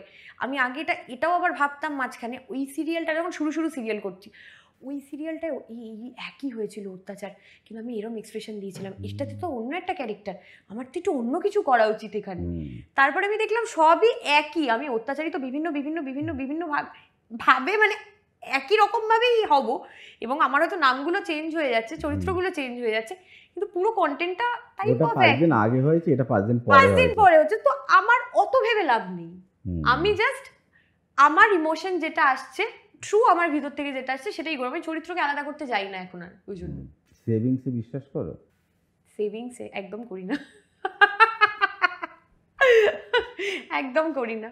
মানে শেয়ার মার্কেটের সম্পর্কে কোনো শেয়ার মার্কেটের সম্বন্ধে খুব এখন মানে শুনছি, মানে আমার দাদা ভীষণভাবে ইনভেস্ট করতে আমাকে মানে বলছে যে এরপরে কিন্তু এই টাকাও কিছু হবে না, এরপরে কিন্তু এইরকম আর কি হয়ে যাবে, এই হয়ে যাবে, সেই হয়ে যাবে, বিভিন্ন রকম শুনি। কিন্তু আমার বাবা যেহেতু ব্যাংকে ছিলেন, তো আমার বাবা আর কি মানে খুব ভয়ে ভয়ে থাকেন সব ব্যাপারে। আমি মাঝখানে একটা কাজ কর, বাবা একটা রেস্টুরেন্ট খুলবো, বাবা একটা বুটিক খুলবো, বিভিন্ন রকম প্ল্যান আসে মাথায়, একটা সেলন খুলবো, কারণ আমাদের কাজ তো রেগুলার নয়, আমাদের আজকে আছে, আমাদের কালকে কিছুদিন ওয়েট করতেই হতে পারে। তো একটা বিজনেস থাকলে সেটা সুবিধা হয়। কিন্তু আমার বাবার না, কোনো ইনভেস্টমেন্ট নয়, যেটা আছে মানে কেপিট, এটা নিয়ে চলো। কিছু করা মানে হচ্ছে সেটা শেয়ার, মানে সেটাতে লস হতে পারে, ঠিক আছে। আমি বলতে পারো জীবনে একটু রিস্ক কম নিতে ভালোবাসি। সিনেমা না করলেও চলবে, তারপরে হচ্ছে গিয়ে মেগা সিরিয়াল যেরকম চলছে সেটা চলবে, এই নিয়ে খুব একটা বেশি উচ্চাশা নেই না। তো হচ্ছে গিয়ে এবার তাহলে সেভিংস নিয়েও খুব একটা বেশি, মানে সেভিংস নিয়ে বলতে আমি বাবাকে এটা বলি না, ডেফিনেটলি সেভিংস নিয়ে উচ্ছ্বাসা নেই বলে তো শুধু হবে না, সেভিংসটা তো করতে হবে। এবং আমি একটা পোর্শন রাখি আমার ইনকামের, পার মান্থ আমি যেটা ইনকাম করি তার একটা পোর্শন আমি রাখি, সেটা যাতে আমার যখন কাজ থাকবে না সেই দিয়ে আর কি পুরোটা যাতে মেকআপ হয়ে যায়। আমি সেভিংসটা জানতে চেয়েছি এই কারণে, আমাদের দেশের একজন মেম্বার অফ পার্লামেন্ট, এক মহিলা, তাকে জিজ্ঞাসা করা হলো, তিনি দেশের অর্থনীতি নিয়ে বলছেন, শিক্ষানীতি নিয়ে বলছেন, আরও যা যা হতে পারে, সমাজনীতি, আরও রাজনীতি, সব নিয়েই ভদ্রমহিলা বলছেন। তারপর ওনাকে যখন কোশ্চেন করা হলো আপনার ব্যাংক অ্যাকাউন্ট কে হ্যান্ডেল করে, বা আপনি ডিজিটাল ব্যাংকিং ইউজ করেন কিনা, তখন সে হয়তো প্রাউডলিই বলছে যে না, ওটা আমি জানি না, আমার হাজবেন্ড দেখে। সেইখান থেকে কি ভেঙে বেরোতে পেরেছো? অবভিয়াসলি সেখান থেকে, মানে সেটা না, আমি বলছি আমার টাকা, সে একজন সাংসদ, এখন মনে হয় 70,000 টাকা তার মাইনে, ওকে, কিন্তু আমি না, ব্যাংকটা আমার হাজবেন্ড দেখবে না, আমি ওখানে জানি না। এটা অ্যাকচুয়ালি আমার বাবা, সে কিন্তু ওমেন এম্পাওয়ারমেন্টের উপর 1.5 ঘন্টা 2 ঘন্টা 4 ঘন্টা সংসদে বক্তৃতা দিয়ে দেবে, আবার সেই এটা বলছে। ওটা মানে আমি কখনো, আমার কাজ যতদিন ধরে শুরু হয়েছে আমার বাবা থেকে আমি যেটা দেখে এসেছি, যে আমার নিজের LIC আমি নিজে চালাই, আমার নিজের গাড়ি আমি নিজে কিনেছি, আমার কার মানে সার্ভিসিং আমি নিজে করাই, এটা একদমই আমার পার্সোনাল ব্যাপার। তো এটা আমি হ্যান্ডেল করি। হাজবেন্ড বা বাবা তাদের পার্সোনাল অ্যাকাউন্ট হ্যান্ডেল করে, তাদেরটা যে করেন আমার মানে, কিন্তু আমারটা আমি হ্যান্ডেল করি। এটা তো ডেফিনেটলি মানে এটা আমি ওটা ওই কথাটা শোনার পর আমি ভাবছিলাম যে আমরা, তোমাদের একটা মাসে ঠিকঠাক একটা ইনকাম, অন্য 8-10 জন হাউসওয়াইফের থেকে একটু আলাদা, একদমই তাই। তো তারা কি ভাবছে সেটা আমার কাছে বড্ড বেশি। এখনো এই ব্যাপারটা তুমি ঠিকই বলেছো, অনেকের কাছেই হচ্ছে মানে আমার ইদার মা দেখে বা বাবা দেখে বা হাজবেন্ড দেখে, মানে কেন দেখবে আমার পার্সোনাল অ্যাকাউন্ট, এটা আমি ইনকাম করেছি, আমি আমার মতো করে খরচ করব, তার প্রয়োজনে আমি তাকে হেল্প করব, তার প্রয়োজনে আমি তার থেকে হেল্প নেব, কিন্তু আমার পার্সোনাল ব্যাপারগুলো, বাকি ব্যাপারগুলো কি সে দেখে না? তো খাই তো আমি নিজে, খাই আমি আমার পছন্দের খাবার, পড়ি আমি আমার পছন্দের, তাহলে আমি টাকা পাচ্ছি, আমি ইনকাম করছি, তো এটা তো আমার পার্সোনাল ব্যাপার, তো এটা তো আমাকেই দেখতে হবে। এটা কখনো আমি মানে ভেবেও দেখিনি, বা মানে থ্যাঙ্কস টু বাবা যে কখনো আমাকে এটা শেখায়ও নি, যে মানে আমি করে দিচ্ছি, ওই পার্সোনাল স্পেসটা প্রথম থেকেই ছিল, একদমই তাই। এবার তোমার বিয়ের পার্ট বলো, সেটা নিয়ে কিছু। বিয়ের পার্টে আমি একদমই মানে এই ব্যাপারে ইনভলভ হই না, ওর ব্যাপারটায়। তবে হ্যাঁ, আমি যতদিন কাজ করি বিয়ের প্রসেসটা, বিয়ের প্রসেস, আমরা নেতাজি করছিলাম তখন বোধহয় ও তোমার মাই গড, বিয়ের প্রসেস, বিয়ে হয়নি তখন। তুমি বিয়ে আমার এই 6 মাস হয়েছে, আমি জানি। তুমি নেতাজির করছো বলছো বিয়ে? নেতাজি তখন তোমার একটা বোধহয় কোট আনকোট বক্তব্য ছিল যে আমি ডাক্তার ছেলেকে বিয়ে করব। ইয়েস, আমি ডাক্তার ছেলেকে বিয়ে করব। দুদিন আগে আমার সঙ্গে নেতাজি করতো একজন এডিটর ফালাকতা, হ্যাঁ দেখা হয়েছে। তো আমাকে সুরিন্দারে একটা কাজ করতে গেছি, তো আমাকে বলছে যে মিলা क्या आप तो बोल रहे थे डॉक्टर चाहिए, মানে ও ক্যাজুয়ালি বলছো, ও এইসব খবর টবর রাখে না, আমার কি হয়েছে দেখেও নি হয়তো। আমি বললাম हाँ डॉक्टर मिल गया, डॉक्टर मिल गया, आप तो 4 साल से ये बोल रहे थे, मिल गया फाइनली? हाँ मिल गया। कौन कौन है घर पे? एक ही लड़का है? हम हाँ एक ही। अरे इनका तो देखो ये तो गोल सेट हो गया है पूरा, ये कब, बड़े সবাইকে একবার করে ডেকে ডেকে বলছে আরে ये कब से बोल रहा था कि डॉक्टर ही चाहिए, डॉक्टर ही चाहिए। এটা মাথায় কেন বসেছে ডক্টরই লাগবে? এটা বিকজ আমার মায়ের ক্যান্সার ছিল, তো মাকে নিয়ে আর কি বম্বে, টাটা, কলকাতায় বিভিন্ন হসপিটাল, আমার বাবার প্রচুর দৌড়াদৌড়ি করতে হচ্ছে। আমি সিঙ্গেল চাইল্ড বাড়িতে, তো আমি তখন আমাকে মানে যদি আমি কারোর কাছ থেকে হেল্প পেতাম সেটা হলো ডক্টর, ঠিক আছে? ডক্টররা তখন ভীষণ ফ্রেন্ডলি হয়ে গেছিলো। তো আমি মানে মায়ের কোনো একটা প্রবলেম হচ্ছে, আমি এরকম এরকম হচ্ছে, আমি কী করবো? ডোন্ট ওয়ারি, আমরা আছি, এইটা করো। এখন সেই থেকে আমার মাথায় ঢুকেছে যে আমার বাড়িতে যদি কোনো একজন ডক্টর থাকে তো তাহলে আজকে আমার ডক্টর মানে হাজবেন্ড হয়তো মানে সেই ব্যাপারটা স্পেশালিস্ট নাও হতে পারে যে রোগটা আমার বাড়ির কারোর হয়েছে, কিন্তু তার একটা পরিচিতি থাকবে, তো আমি এটাতে অ্যাক্সেস করতে মানে সে আমাকে এইটুকু অ্যাটলিস্ট হেল্প করতে পারবে যে এই ব্যাপারে না ডোন্ট ওয়ারি, মানে অন্য কেউ ডোন্ট ওয়ারি বলা থেকে একটা ডাক্তার ডোন্ট ওয়ারি বলছে, এইটা আমার সামহাও তখন থেকে আবার মানে মনে হতো যে আমি বিয়ে করলে ডক্টরি করব। তারপরে ফাইনালি চলছিল, তারপরে ম্যাট্রিমনি সাইট এলো আমার লাইফে। ম্যাট্রিমনি সাইটে আমার সাথে অনেকের কথা হতো, যেরকম হয়। আমি 2020 থেকে খুলে ভেবেছিলাম যে ম্যাট্রিমনিতে দিচ্ছি মানে আমার বিয়ে হয়ে যাবে এক্ষুনি, মানে সবাই যেরকম বার খাইয়ে রাখে তোকে যা দেখতে তো তুই দিবি আর হয়ে যাবে, আর আমিও বার খেয়ে রয়েছি তখন যে আমি দেবো আর হয়ে যাবে। বসে আছে এই ছেলেগুলো কারা, যারা মেয়ে পায়নি তারা ম্যাট্রিমনিতে দিয়েছে। তো ম্যাট্রিমনিতে আমার যখন দেওয়া হলো 2020 সালে, প্রথমে যেগুলো অপশন এলো, আমি প্রথমে ডক্টরি করবো এটা ঠিক করে রেখেছিলাম, ওই জন্য ডক্টর অপশনই আসছিল। ওখানে একটা অ্যামাউন্ট দিতে হয়, মানে আমার বাড়ি থেকে যেহেতু কথা বলার কেউ নেই সেহেতু 15,000 না 20,000 এরকম একটা সাম অ্যামাউন্ট দিতে হয়। তাতে একজন ম্যানেজার থাকে, সে ধরো তোমার ছেলের সাথে আমার মেয়ের বিয়ে দেবে, তো আমার মানে আমি কথা বলছি না, আমার হয়ে আরেকজন কথা বলছে, তো তুমি বাবা, তুমি কথা বললে, তুমি বললে হ্যাঁ আমি মেয়েটিকে দেখলাম, আমার প্রোফাইলটা পছন্দ হলো, এবার আমি এগোলাম। তো এরকম বেশ কিছু প্রোফাইল ছিল যেখানে ছেলের বাবার মায়েদের পছন্দ ছিল। এবারে কি সেকেন্ড স্টেপ ম্যাট্রিমনির, ছেলের বাবা মানে ছেলের বাবা বা মা মানে গার্জেন মেয়ের মা বা কেউ গার্জেনের সঙ্গে কথা বলবে, তারা কথা বলার পর তারা বলবে হ্যাঁ হ্যাঁ ঠিক আছে, এবার আমার ছেলে আপনার মেয়ের নাম্বারটা দিয়ে ওরা দুজন কথা বলুক, আমাদের দিক থেকে ব্যাপারটা ক্লিয়ার, এবার এগোনো যায়। ওরা যদি পছন্দ করে নিজেদেরকে এগো। প্রথমে ছেলেটি ফোন, একটি ছেলে মানে আজ তুমি টুসু, আরে বাবা মানে সত্যি তুমি টুসু? সে ডক্টর। আমি বললাম হ্যাঁ আমি তো মানে পারলে কালই বিয়ে হয়ে যায় টাইপ অফ। তারপর কিছুদিন পর মানে এত ভালো, তোমার জন্মদিন এভাবে সেলিব্রেট হবে, তোমার জন্মদিন এই হবে, তোমার জন্মদিন এই করব, আমি এই করব, তোমার জন্য এই ফ্ল্যাট হচ্ছে, ফ্ল্যাটের এই হবে ওই হবে এই সেই হওয়ার পর এবার কিছুদিন পর আমার বাড়ির লোকজন বলছে এবার সেকেন্ড স্টেপ, তো কথা হচ্ছে সেকেন্ড স্টেপ হচ্ছে কবে হবে বিয়ে বা দেখা করতে আসার একটা ব্যাপার। এবার আমি বলছি শোনো আমার বাড়ি থেকে তো এবারে বলছে বিয়ের ব্যাপারটা আমরা তো ভুলে যাচ্ছি, প্রেম হয়ে যাচ্ছে ব্যাপারটা, এবারে বিয়েটা তাহলে কবে? হ্যাঁ আমার বাড়িতে একটু চাপ চলছে, আমার তো মানে বুঝতে পারছো বাড়িতে একজন অসুস্থ হয়েছে, আমি কিছুদিন পর বলবো। তারপরে আমি বললাম এবারে তো বলো। আরে বাড়িতে একজন মারা গেছেন, এখন আমার মায়ের মনটা অতটা ভালো নেই, কথা বলার মতন অবস্থায় নেই, যিনি মারা গেছেন তিনি মনে হয় 80+, ঠিক আছে? তো যাই হোক ইমোশন সবারই থাকে, ঠিক আছে আমি সেটা মানলাম।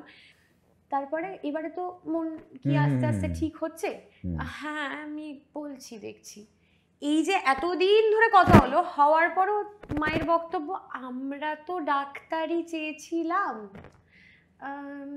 ঠিক আছে অভিনয় করে, ঠিক আছে চলুক, কিন্তু কাট হলো না ফাইনালি। সেকেন্ড, আমার মোটামুটি একটা বিয়ে থাওয়া ঠিক হয়ে গেছিল, আর সেই ছেলেটিও ডক্টর।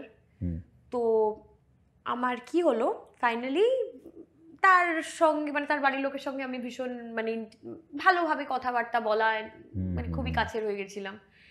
পুরো আমার বাড়ি বুকিং হয়ে গেছে, ডেকোরেশনের মোটামুটি বুকিং হয়ে গেছে, ক্যাটারার বুকিং হয়ে গেছে।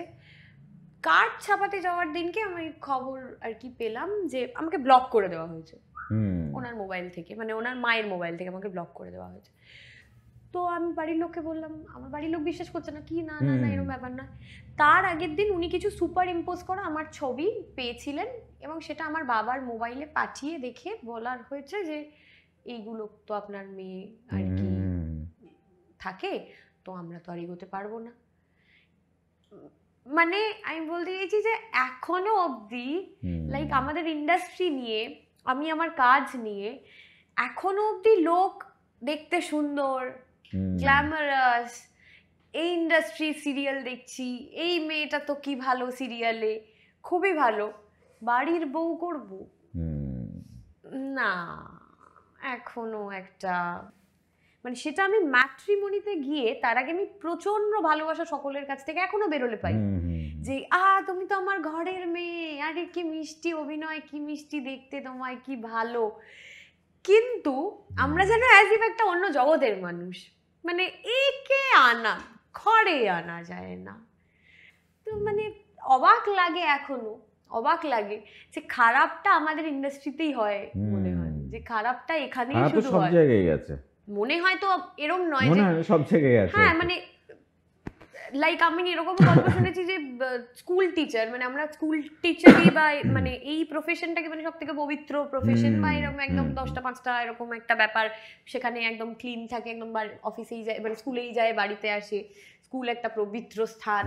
তো এইসব শোনার পরে আমি এটাও শুনেছি তারাও এক্সট্রা ম্যারিটাল করছে, এবং মানে ট্রেনে যাচ্ছে, মহিলাও চলে যাচ্ছেন, দুজনে একটা কোথাও যাচ্ছে ঘুরে, মানে আমি অবাক লাগলো আমার এই মানে ঘটনাগুলোর পর যে কি করে মানে উইদিন আ সেকেন্ড একটা মানুষ চেঞ্জ হয়ে যেতে পারে। এবং সেই লোকটা তো একটা মানে ডাক্তার, ইঞ্জিনিয়ার, এরা তো একটা শিক্ষা আছে, হ্যাঁ এরা তো জুয়েল হিসেবেই ধরা হয়, তাই না?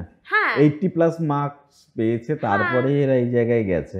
তো সেই লোকটা এই আজকের যে মানে টেকনোলজি এইগুলো করা সম্ভব, তার কাছে তো সব খবরই আছে। তার মানে পড়াশুনোটা হয়েছে, বাইরে একটা চকচকে জামা চাপানো হয়েছে, ভিতরটা এখনো বোধহয় 1800-1900 সাল চলছে আর কি, মানে 2020 আসেনি আর কি, একদম আসেনি।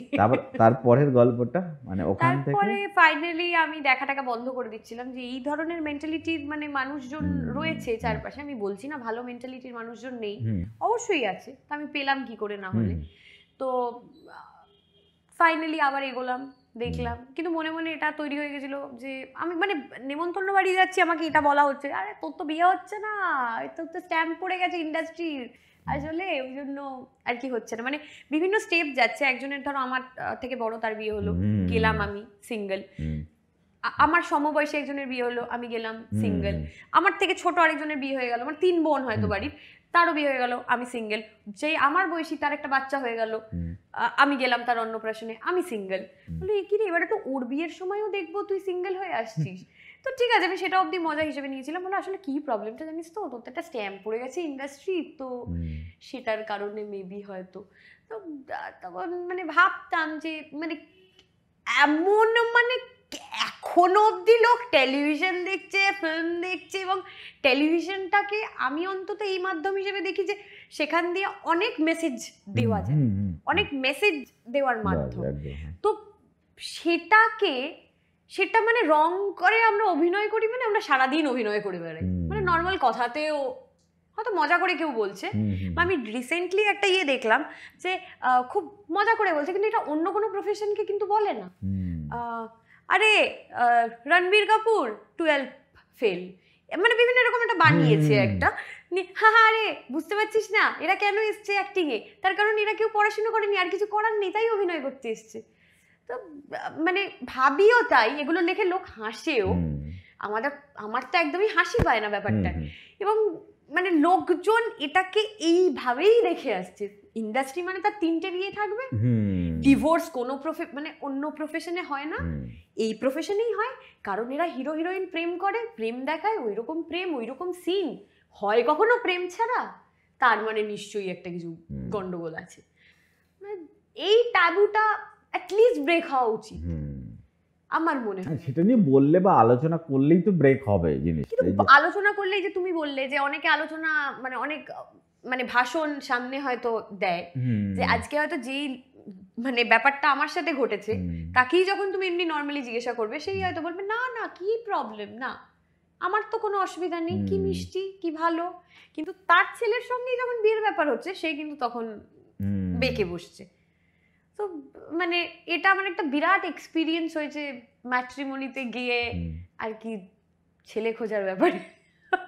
তারপরে এখন যে ডাক্তার, তারপরে আমি তাকে ম্যাট্রিমনি দিয়েই পেয়েছি যদিও ফাইনালি, কিন্তু এটা 2020 থেকে আমি শুরু করেছিলাম, থেকে মানে 2023 হাফ, মানে 2.5 বছরের জার্নি।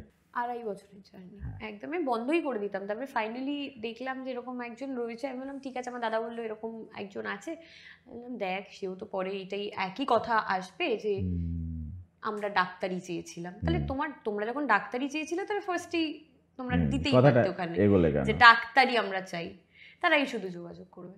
তো ফাইনালি এনার সঙ্গে আমার মানে ম্যাট্রিমনির থ্রু দিয়ে প্রথমে আমার দাদার সঙ্গে আলাপ, তারপরে আমার সঙ্গে কথাবার্তা, তারপরে ওনার ফ্যামিলির সঙ্গে আমার আলাপ, তো নিয়ে ফাইনালি এজ ডিফারেন্স কত দুজন? আর আমার হলো হচ্ছে 32 আর ওর 34 হবে। 2 বছর হ্যাঁ, 2 বছরের এজ ডিফারেন্স। আর মানে ওর ফ্যামিলি ভীষণভাবেই, মানে আমি যে ফ্যামিলিগুলোকে ফেস করে এসেছি তার থেকে ভীষণভাবেই ডিফারেন্ট। এইটা জাজমেন্ট হলো কি করে, এইটা জাজ করলে কি করে? কারণ প্রথম তো ফোন থেকেই সব কথা হচ্ছে। না প্রথমে তো হলো কথাবার্তা, প্রথমেই উনি মানে যেটা অন্যান্যদের ক্ষেত্রে হয়ে যায়, প্রথমে খুব মিষ্টি, পরে গিয়ে আসল ব্যাপারটা মানে আমার শাশুড়ি মা যার সাথে যখন ফার্স্ট কথা হয়েছে আমার বাবার, উনি প্রথমেই মানে খুব কড়া ভাবে আর কি কথা বলেছেন, এবং পরে গিয়ে মিষ্টিটা হয়েছে। মানে আমার এটাতেই খুব অবাক লেগেছিল, তখন একটু রাগ হয়েছিল, কিন্তু আমি পরে বুঝলাম উনি যে কথাটা বলেন মানে সেটা শুরু থেকে যেটা বলেন সেটাতেই স্টিক করে থাকে। মানে এরম নয় হ্যাঁ আমরা চাই বিয়ে দিতে, খুব ভালো আপনার মেয়ে, মানে পেটে একটা আছে মুখে আর একটা, হ্যাঁ একদমই তাই, সেটা ক্ষেত্রে নয়। এবং বিয়ে মানে দুজন ছেলে মেয়ের মধ্যে আন্ডারস্ট্যান্ডিং, দুটো ফ্যামিলির মধ্যে আন্ডারস্ট্যান্ডিং, এবং হচ্ছে কিনা সেটা দেখা, এটাই আমাদের দেখে নেওয়ার বিষয়। এছাড়া কুস্তি নাই আমাদের বিচার হয়েছে, নাই আমি কত দূর অবধি পড়াশোনা করেছি তাদের জানতে কোনো তারা ইন্টারেস্টেড হয়েছে, তারা আমাকে দেখেছে নর্মালি, এবং ধীরে ধীরে ধীরে ধীরে গ্র্যাজুয়ালি আমি মেয়ে হয়েছি তাদের, ঠিক আছে। তো এটা আমার কাছে বিশাল বড় পাওয়া, এবং এখন আমার 1%ও ফিল হয় না আমি বৌমা, 1% আমার ফিল হয় না। ওনারা ঠিক যেভাবে মানে আমার মা থাকলে যেভাবে আমাকে মানে এনকারেজ করতো, আমার মা হয়তো মানে কাজের দিকটা অতটা মানে মা যাই তো ঘরেই থাকি বা ঘরেই করি, কিন্তু আমার শাশুড়ি মা ভীষণই কি বলবো তোমাকে, মানে আমি তো বলবো ভীষণই মডার্ন খেয়ালাত কা হ্যায় কি উনি চান যে সমস্ত মেয়েরাই কিছু কাজ করুক, সেটা যাই হোক কিছু করুক, সেই জন্য সব মহিলাদেরও কিছু করা উচিত। সে যে স্কুল টিচার তার স্কুল টিচার হোক, অভিনয় যে করে সে অভিনয় করুক, হোয়াট এভার। তো আমি এখনো আর কি কেন করছিস না কেন করিস না, কিন্তু আমি নিজেই একটুখানি সাজিয়ে গুছিয়ে নিয়ে ফাইনালি এবারে শুরু করতে চাইছি। মানে লাস্ট মানে কতদিন গ্যাপটা চলছে এখন? এখনো অবধি আমার মোটামুটি 6 মাস মতন গ্যাপ চলছে। আমার বিয়ের টাইমে আমি লাস্ট কাজ শেষ করেছি, 6 মাস মতন এখনো হয়েছে আমার বিয়ের। আরেকটা জিনিস যেটা একটু সিনেমাতে ফিরছি এখান থেকে, সেটা হচ্ছে কি মানে ওই ধরনের কোশ্চেন আমরা প্রথমত করতেছি যে বাড়িতে তোমার শাশুড়ি তোমাদের প্রতি কেমন, তুমি কি রান্না করো, কখন ঘুমের থেকে ওঠো, এটা না ওটা দিদি নাম্বার 1 কোশ্চেন। স্বাভাবিক মানুষ যেটা ঘুম থেকে ওঠে, তুমি হয়তো 2 ঘন্টা পরে ওঠো 2 ঘন্টা আগে ওঠো, সেটা নিয়ে খুব একটা বেশি কিছু ইস্যু নয়। তুমি যেটা চাইছো, আর ডাক্তারবাবু বলছি তোমার বরের নামটা এইভাবে, এই জন্য আমি জিজ্ঞাসা করছি না বা বলছি না, সেটা হচ্ছে এই যে তুমি প্রথম কোশ্চেনটা করেছিলে যে আমার নামটা থাক, তাহলে তোমার বরের নামটাও সেইভাবে থাক, যাতে না বলে টু শুরু বস, ওটার জন্য আমি নামটা জিজ্ঞাসা করছি না, তার নামটা স্বতন্ত্র নামই থাক। একদম একদম ঠিক একদম। আছে, হ্যাঁ। তো সেটা হচ্ছে কি যে এই যে পুরো বাড়িটাতে হুম হুম। তোমার প্রাইভেট স্পেসটা কতটা? আমি এখন বেসিক্যালি হচ্ছে সোম থেকে শুক্র আমার বাড়িতেই থাকি, মানে হুম। আমি যেখান থেকে যাতায়াত বালিতে, হুম, অ্যাকচুয়ালি বাবা একা, তো হুম। সেই কারণের জন্য আমি আর বাবাকে না আমি চোখের সামনে দেখেছি যে মায়ের যখন আর কি হুম, ক্যান্সার হয় হুম, তখন বাবার যে জার্নিটা, হুম। মানে আমাকে 1% জন্য বুঝতে দেননি যে হুম, এটা কতটা আর কি, মানে একটা হুম। মানুষের ক্যান্সার এবং তার সঙ্গে বাবার অফিস চলছে, তো তার আগে যেরকম হয় মানে যিনি আর কি কাজ করতে আসেন বাড়িতে, অনেক সময় এরকম দিন গেছে যে আসেনি, কাজ হয়নি, তো সেই সমস্ত সকালবেলায় কাজকর্ম করে মায়ের সমস্ত কিছু রেডি করে দিয়ে অফিসে যাওয়া, এবং অফিস থেকে এসে জামা কাপড় না ছেড়েই মোটামুটি মাকে একটা কুলেখাড়ার রস করে দেওয়া, এবং তার মধ্যে মায়ের কখনো টেম্পারেচার বাড়ছে, কখনো টেম্পারেচার কমছে, রাত্রিবেলায় পিঠে ব্যথা হচ্ছে, বিভিন্ন রকম ক্যান্সারে হয়, কমপ্লিকেশন থাকবে। এবং আস্তে আস্তে দিন যত যাচ্ছে তত খারাপ হচ্ছে, মানে হসপিটালে দৌড়াদৌড়ি করা, হুট করে ডাক্তারের কাছে নিয়ে যাওয়া, তখন আমি কিন্তু মানে ভীষণভাবে ভয় পেয়ে যেতাম, ওই জন্যই আমি ডক্টর চাইতাম, মানে থাকুক একজন। তো এই যে বাবাকে আমি দেখেছি যে আমার গায়ে একটু আঁচ আসতে দেয়নি, এবং কিভাবে মানে পুরো ব্যাপারটা এত সুন্দরভাবে হ্যান্ডেল করেছে, আমার এতটা রেসপেক্ট জন্মে গেছে বাবার উপর। আর আমি এখন আমার খালি এটাই মনে হয় যে এই মানুষটা এতটা স্যাক্রিফাইস করেছে, এবং এই মানুষটার পাশে এখন কেউ নেই, আমার মা নেই, তো একটা মানুষ একা বাঁচাটা খুব কঠিন, একা বাঁচার কোনো মানুষের বাঁচবে কেন একটা মানুষ, আমি যদি আজকে একা থাকি, মানে আমি যেরকম ধরনের মানুষ, অনেক মানুষ একা থাকতে ভীষণ পছন্দ করে, কিন্তু কখনো না এই যে কথা বলা একটা মানুষের জন্য, একটা মানুষের তো একটা লাইফের একটা গোল থাকবে, আমার আজকে যেরকম আমি এর আগে মনে হতো যে আমি এরপর বিয়ে করবো, আমার একটা ফ্যামিলি হবে, বাচ্চা হবে, তার সমস্ত কিছু হবে, তার সাথে আমার কাজ চলবে, তার এই মানুষটা রিটায়ার্ড পার্সন, সে এতদিন জব করতো, এখন তার জব নেই, এই মানুষটার বাড়িতে আগে তার স্ত্রী ছিল, কন্যা ছিল, এখন মেয়ের বিয়ে হয়ে গেছে, স্ত্রী মারা গেছেন, তো মানুষটার জার্নিটা কি, লাইফে বেঁচে থাকবেন কেন সারাদিন বই পড়ার জন্য আর সিনেমা দেখার জন্য? সেটা তো নয়, মানুষটাকে তো আমাকে নিয়ে বাঁচতে হবে, যে দেখো এবার আমার যা যা জার্নি, তোমাকে আমার সাথে সাথে যেতে হবে, এরপরে এই হবে এই হবে, এটা তোমার জার্নি। তো আমার সেই কারণের জন্য আমার মাথায় ঢুকে গেছিল যে আমি কিন্তু বাড়ি থেকেই আর কি, আমি বম্বেতেও যদি কোনো কাজ পাই, আমি বম্বের ডেলি সব বলবো না, আমি কিছু টুকটাক আর কি কাজ যেটা ওখানে গিয়ে থাকতে হবে, আমার খুব একটা ওই জন্য না উচ্ছ্বাস এই ব্যাপারটা খুব কম, আমি একটা আমার এক্স্যাক্টলি মনে পড়ছে না, আই থিঙ্ক তামিল আর তেলেগু এরকম একটা সিরিয়ালের জন্য আমাকে মানে অনেকবার বলা হয়েছিল যে এখানে এসো, এখানে এসে কাজ করো, আমি কিন্তু যেতে পারিনি, বিকজ আমার মনে হয়েছে যে এখানে থেকে যেটুকু কাজ হবে আমি সেটুকু কাজ করব, তার সঙ্গে আমার আরেকটা রেসপন্সিবিলিটি, এই মানুষটাকে আমি কখনো একা ছাড়বো না।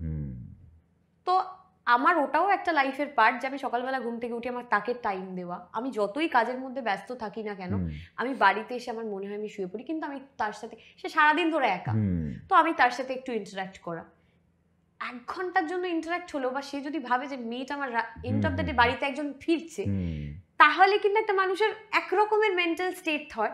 আর যদি সে ভাবে আমার তো মেয়ের বিয়ে হয়ে গেছে, আমার স্ত্রীও নেই, আর বেঁচে থাকার আমার উদ্দেশ্যটা কি, এবারে আমার মোরালটা আস্তে আস্তে ডাউন হতে থাকি। তো আমি সেই কারণের জন্যই আর কি মানে বাড়িতে বাবার সাথে থাকা, যেটা আমি ভীষণ এনজয় করি, আমার বাবা আমার বেস্ট ফ্রেন্ড, মানে আমি ভীষণ সমস্ত কিছুই যতটা শেয়ার করা যায় বাবার সাথে শেয়ার করি, এবং নিজে সিনেমা দেখি, নিজে সাইকোলজি নিয়ে এখন পড়াশুনো করছি, স্পিরিচুয়ালিটি নিয়ে ভীষণ ইন্টারেস্টেড, আমাদের বেদ নিয়ে আমি ভীষণ ইন্টারেস্টেড, তো বেদের কিছু আর কি লেকচার্স শুনি, তো এইভাবেই আমার মানে মোটামুটি যে প্রাইভেট টাইম এভাবেই কাটে, জিম করি খানিকক্ষণ, একটু কিছু খেতে ইচ্ছা হলে আমি টুকটাক একটা কিছু বানিয়ে নিই, একটু ডায়েট করার হলে আমি সেই অনুযায়ী নিজের মতন করে, আমার মোটামুটি আমার স্পেস মানে এই টাইমটা প্রচুর, বিকজ বাবার মতন থাকে, আমি আমার মতো থাকি, একটা টাইমে আমরা কথা বলি, সে তার মতো তারপরে লাইফ লিড করে, আমি আমার মতো করি, হাজব্যান্ড তারপর রাতে বাড়ি ফেরে, তখন আমরা দুজনে একটু টাইম কাটাই। এবং আমরা শনি রোববার আমার শ্বশুর বাড়ি যাই, সেখানে সকলে মিলে একসঙ্গে আনন্দ করে ভালো। না আরেকটা যেটা হচ্ছে ওই আমরা এইটা একটা গোল গোল কথাবার্তা, সেটা হচ্ছে কি যে হাজবেন্ড ওয়াইফের মধ্যে সবটাই একে অপরের জন্য, তারপরে একটা পার্সোনাল স্পেস আছে দুজনের। সেটা কি সত্যি সত্যি গোল গোল কথাবার্তা না কোট আনকোট সত্যি ওটা তোমাদের মধ্যে আছে? মানে আমার ওকে স্পেস দেওয়া, হ্যাঁ মানে হয় না যে একটা প্রত্যেকটা মানুষের তো একটা পার্সোনাল জোন থাকে, তাই না? হাজবেন্ড ওয়াইফ যাই হোক না কেন, তারপরে একটা পার্সোনাল স্পেস থাকে দুজনের মধ্যে একটা, সেই পার্সোনাল স্পেসটা মেনটেন হয় দুজনের।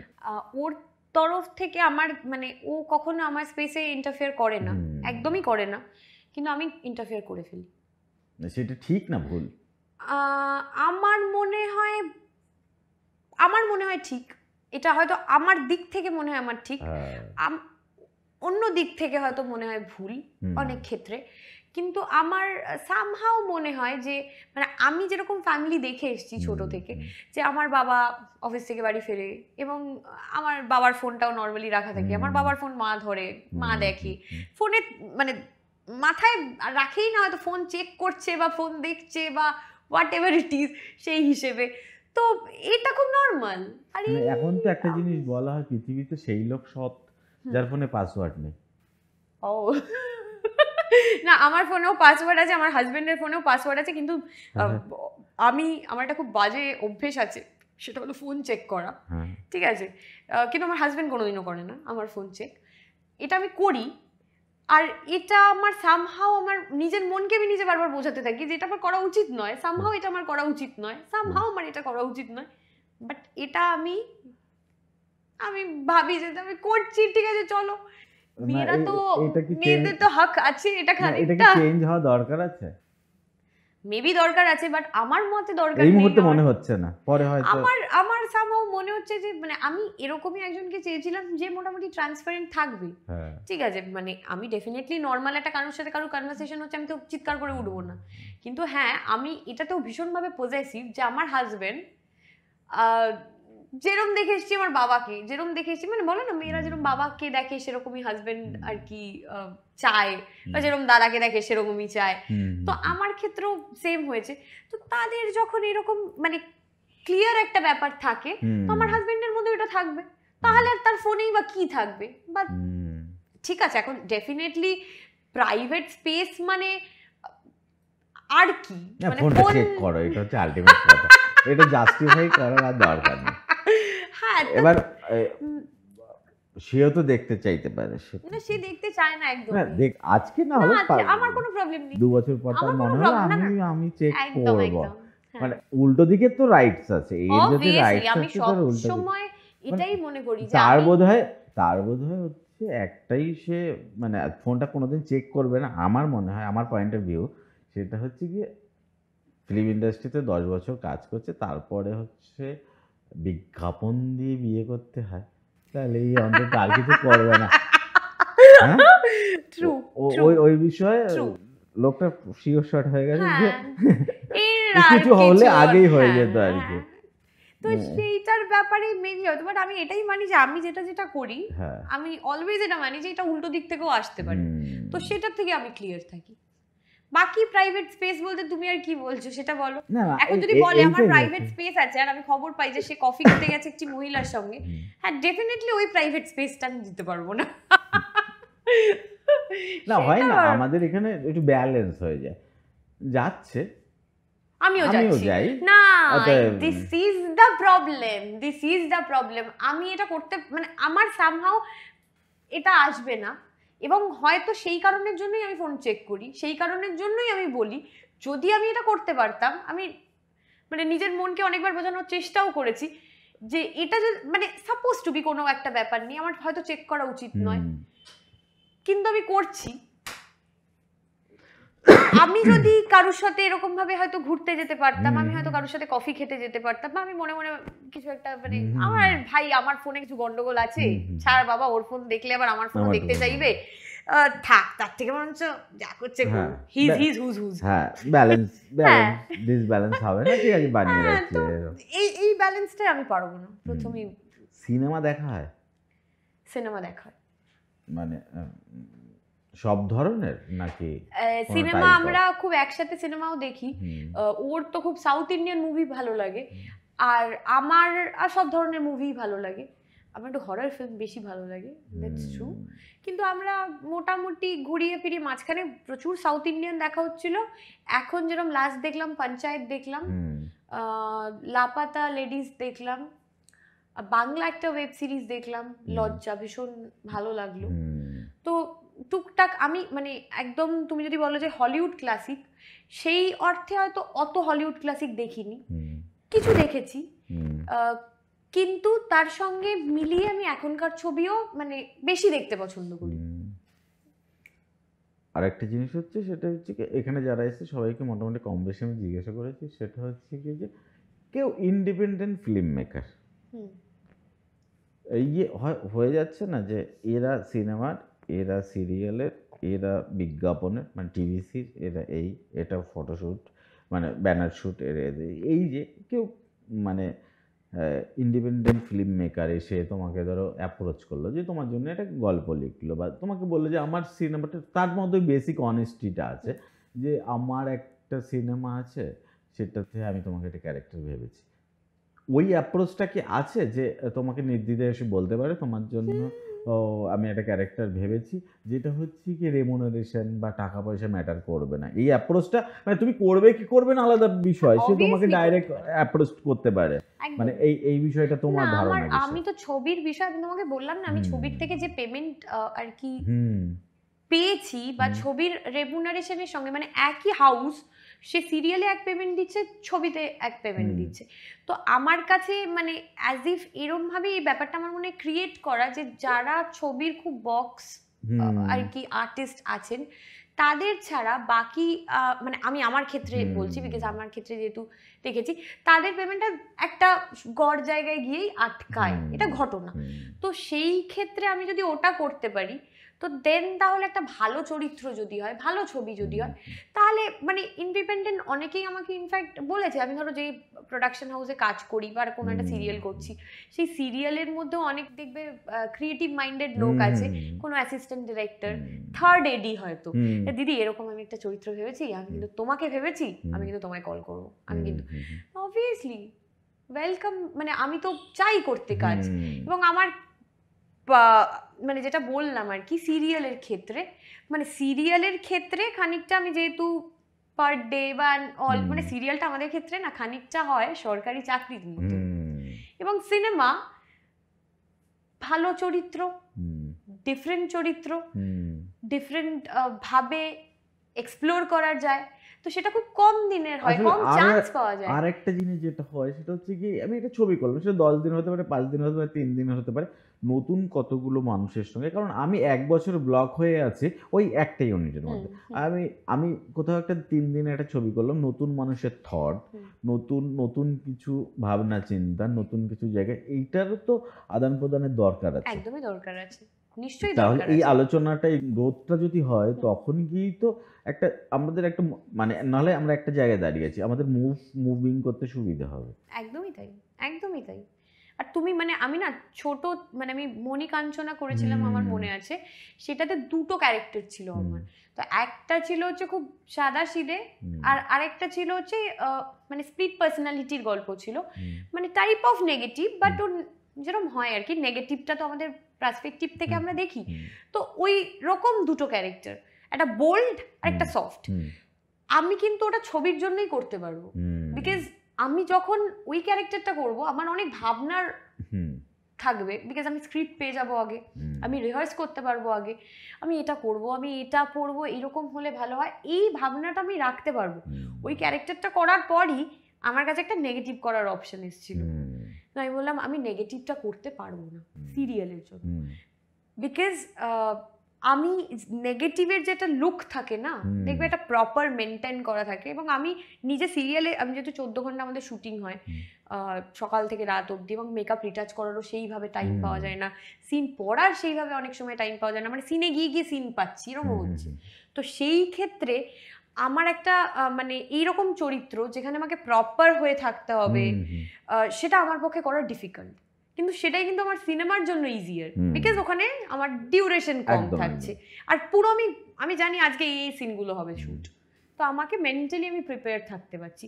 তো মেন্টালি প্রিপেয়ার থাকলে তুমি অনেক ধরনের চরিত্র করতে পারবে, কিন্তু তুমি ওই চরিত্রই যদি সিরিয়ালে ফেলো দেখবে সেই গদে বাঁধা একে চলে আসছে। তুমি 5 মাস 6 মাস পর দেখবে তুমি হয়তো দেখে গেছিলে এই তো এরকম একটা ক্যারেক্টার ছিল, ও সেই গিয়ে লাইনে নেমে এক ক্যারেক্টারে চলে এলো।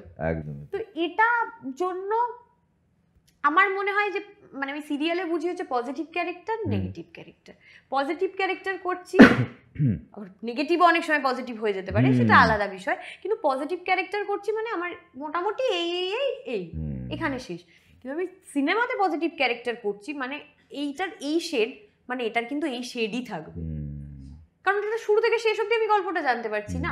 আর সিরিয়ালের ক্ষেত্রে তো টিআরপির উপর ডিপেন্ড করছে। আজকে কারোকে মনে হলো না তোরটা না ঠিক যাচ্ছে না, পজিটিভ নেগেটিভ হয়ে গেল, নেগেটিভ পজিটিভ হয়ে গেল। তো সুতরাং মানে সিনেমা তো অবশ্যই করা মানে যেতেই পারে, মানে সেই রকম এক্সপেরিমেন্টের জন্য রেমুনারেশনটা ওরকম ভাবে ফ্যাক্টর করবে না আমার ক্ষেত্রে অন্তত। আরেকটা জিনিস যেটা হচ্ছে মার্কেটে মানে বাজারে, চলতি বাজারে তোমার নামে এমন একটা কথা ছড়িয়ে আছে যেটা শুনে তুমিই চমকে গেছো, এ মা আমার নামে এরকম একটা কথা ছড়িয়ে আছে। এরকম আছে কি না কোনো কথা? হ্যাঁ, যেটা শুনে তোমার মানে হেসেছো বা রাগ হয়েছে বা দুঃখ হয়েছে বা এইটা আমার নামে, আমি তো এটা নই, আমার নামে এটা একটা বাজারে ছড়িয়ে আছে।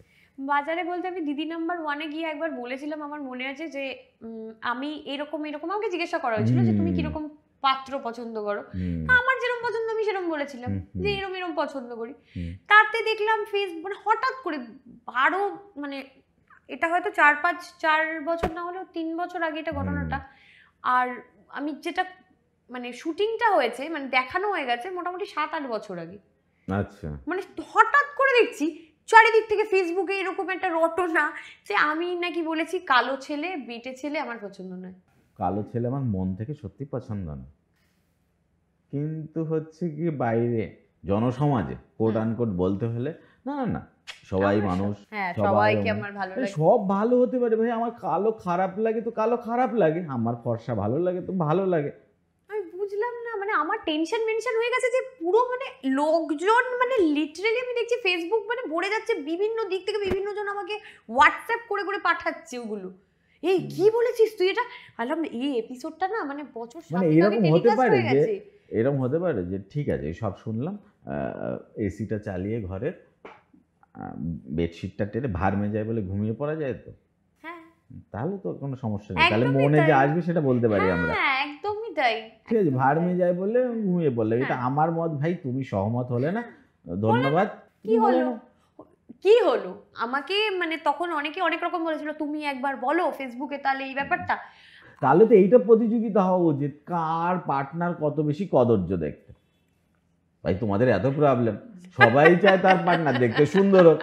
পৃথিবীর আমি কোনো লোককে তো শুনিনি আমার বউ বা তোমার বর, আমি আমার বর চাই দেখ হেভি খারাপ, পৃথিবীর কুৎসিত লোককে এরকম তো বলে নাকি?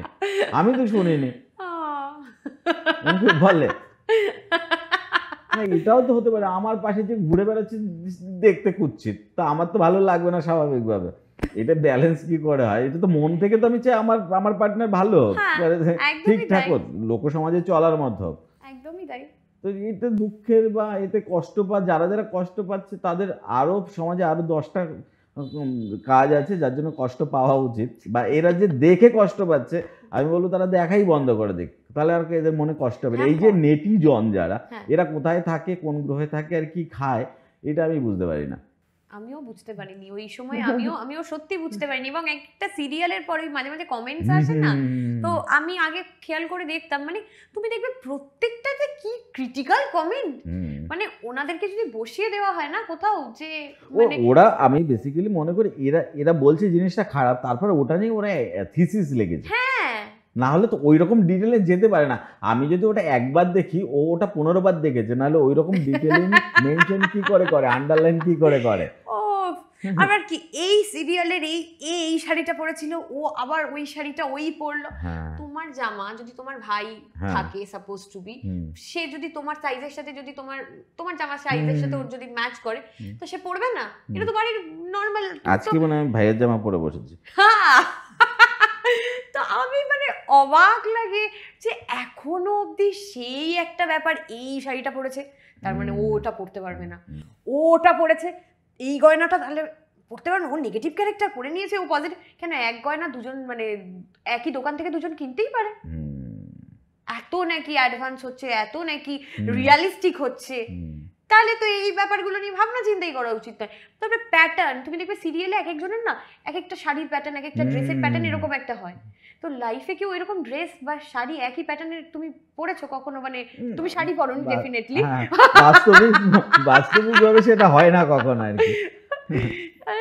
মানে সেখান থেকে হয়ে গেল এই ওর ড্রেসটা ও পরেছে, মানে সেগুলো ডিটেলিং ওরা খুঁজে খুঁজে বারও করে, তুমি দেখবে গোল করে এরকম একখানা দেওয়া এন্ড অল, মানে মজাও লাগে দেখতে। লোকের ধৈর্য আছে, ওটা দেখছে, দেখার পর স্ক্রিনশট নিচ্ছে, তারপর ওটাকে এডিট করে গোল মার্কিং করছে, তারপর পোস্ট করছে। ডেফিনেটলি তার মানে দেখছে আফটার অল, বেশি করে দেখছে না, ভুলগুলো কি করে ধরবে দেখাটাও দরকার, তা আলোচনা করাটাও ভালো। একদম একদম। এবার কতগুলো নাম বলবো তোমাকে, এই নামগুলো শুনলে এক কথায় তোমার কি মনে হয়?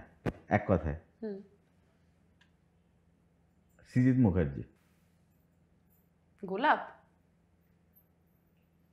ওকে। আর তারপরে হচ্ছে গিয়ে মমতা ব্যানার্জি, মমতা ব্যানার্জি। এক কথায় কি মাথায় আসছে? মা মাটি মানুষ, জয় বাংলা।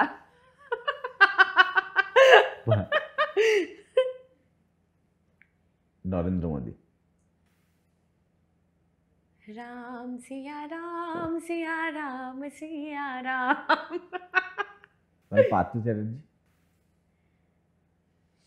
আমরা পড়াশোনা করবো না।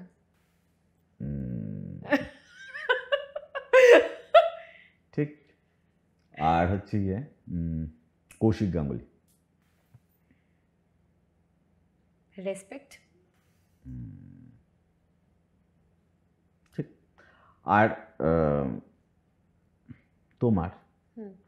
তোমাকে যদি নিজেকে একটা শব্দে ডিসকভার করতে হয়, তাহলে কি সেটা, সেই শব্দটা কি?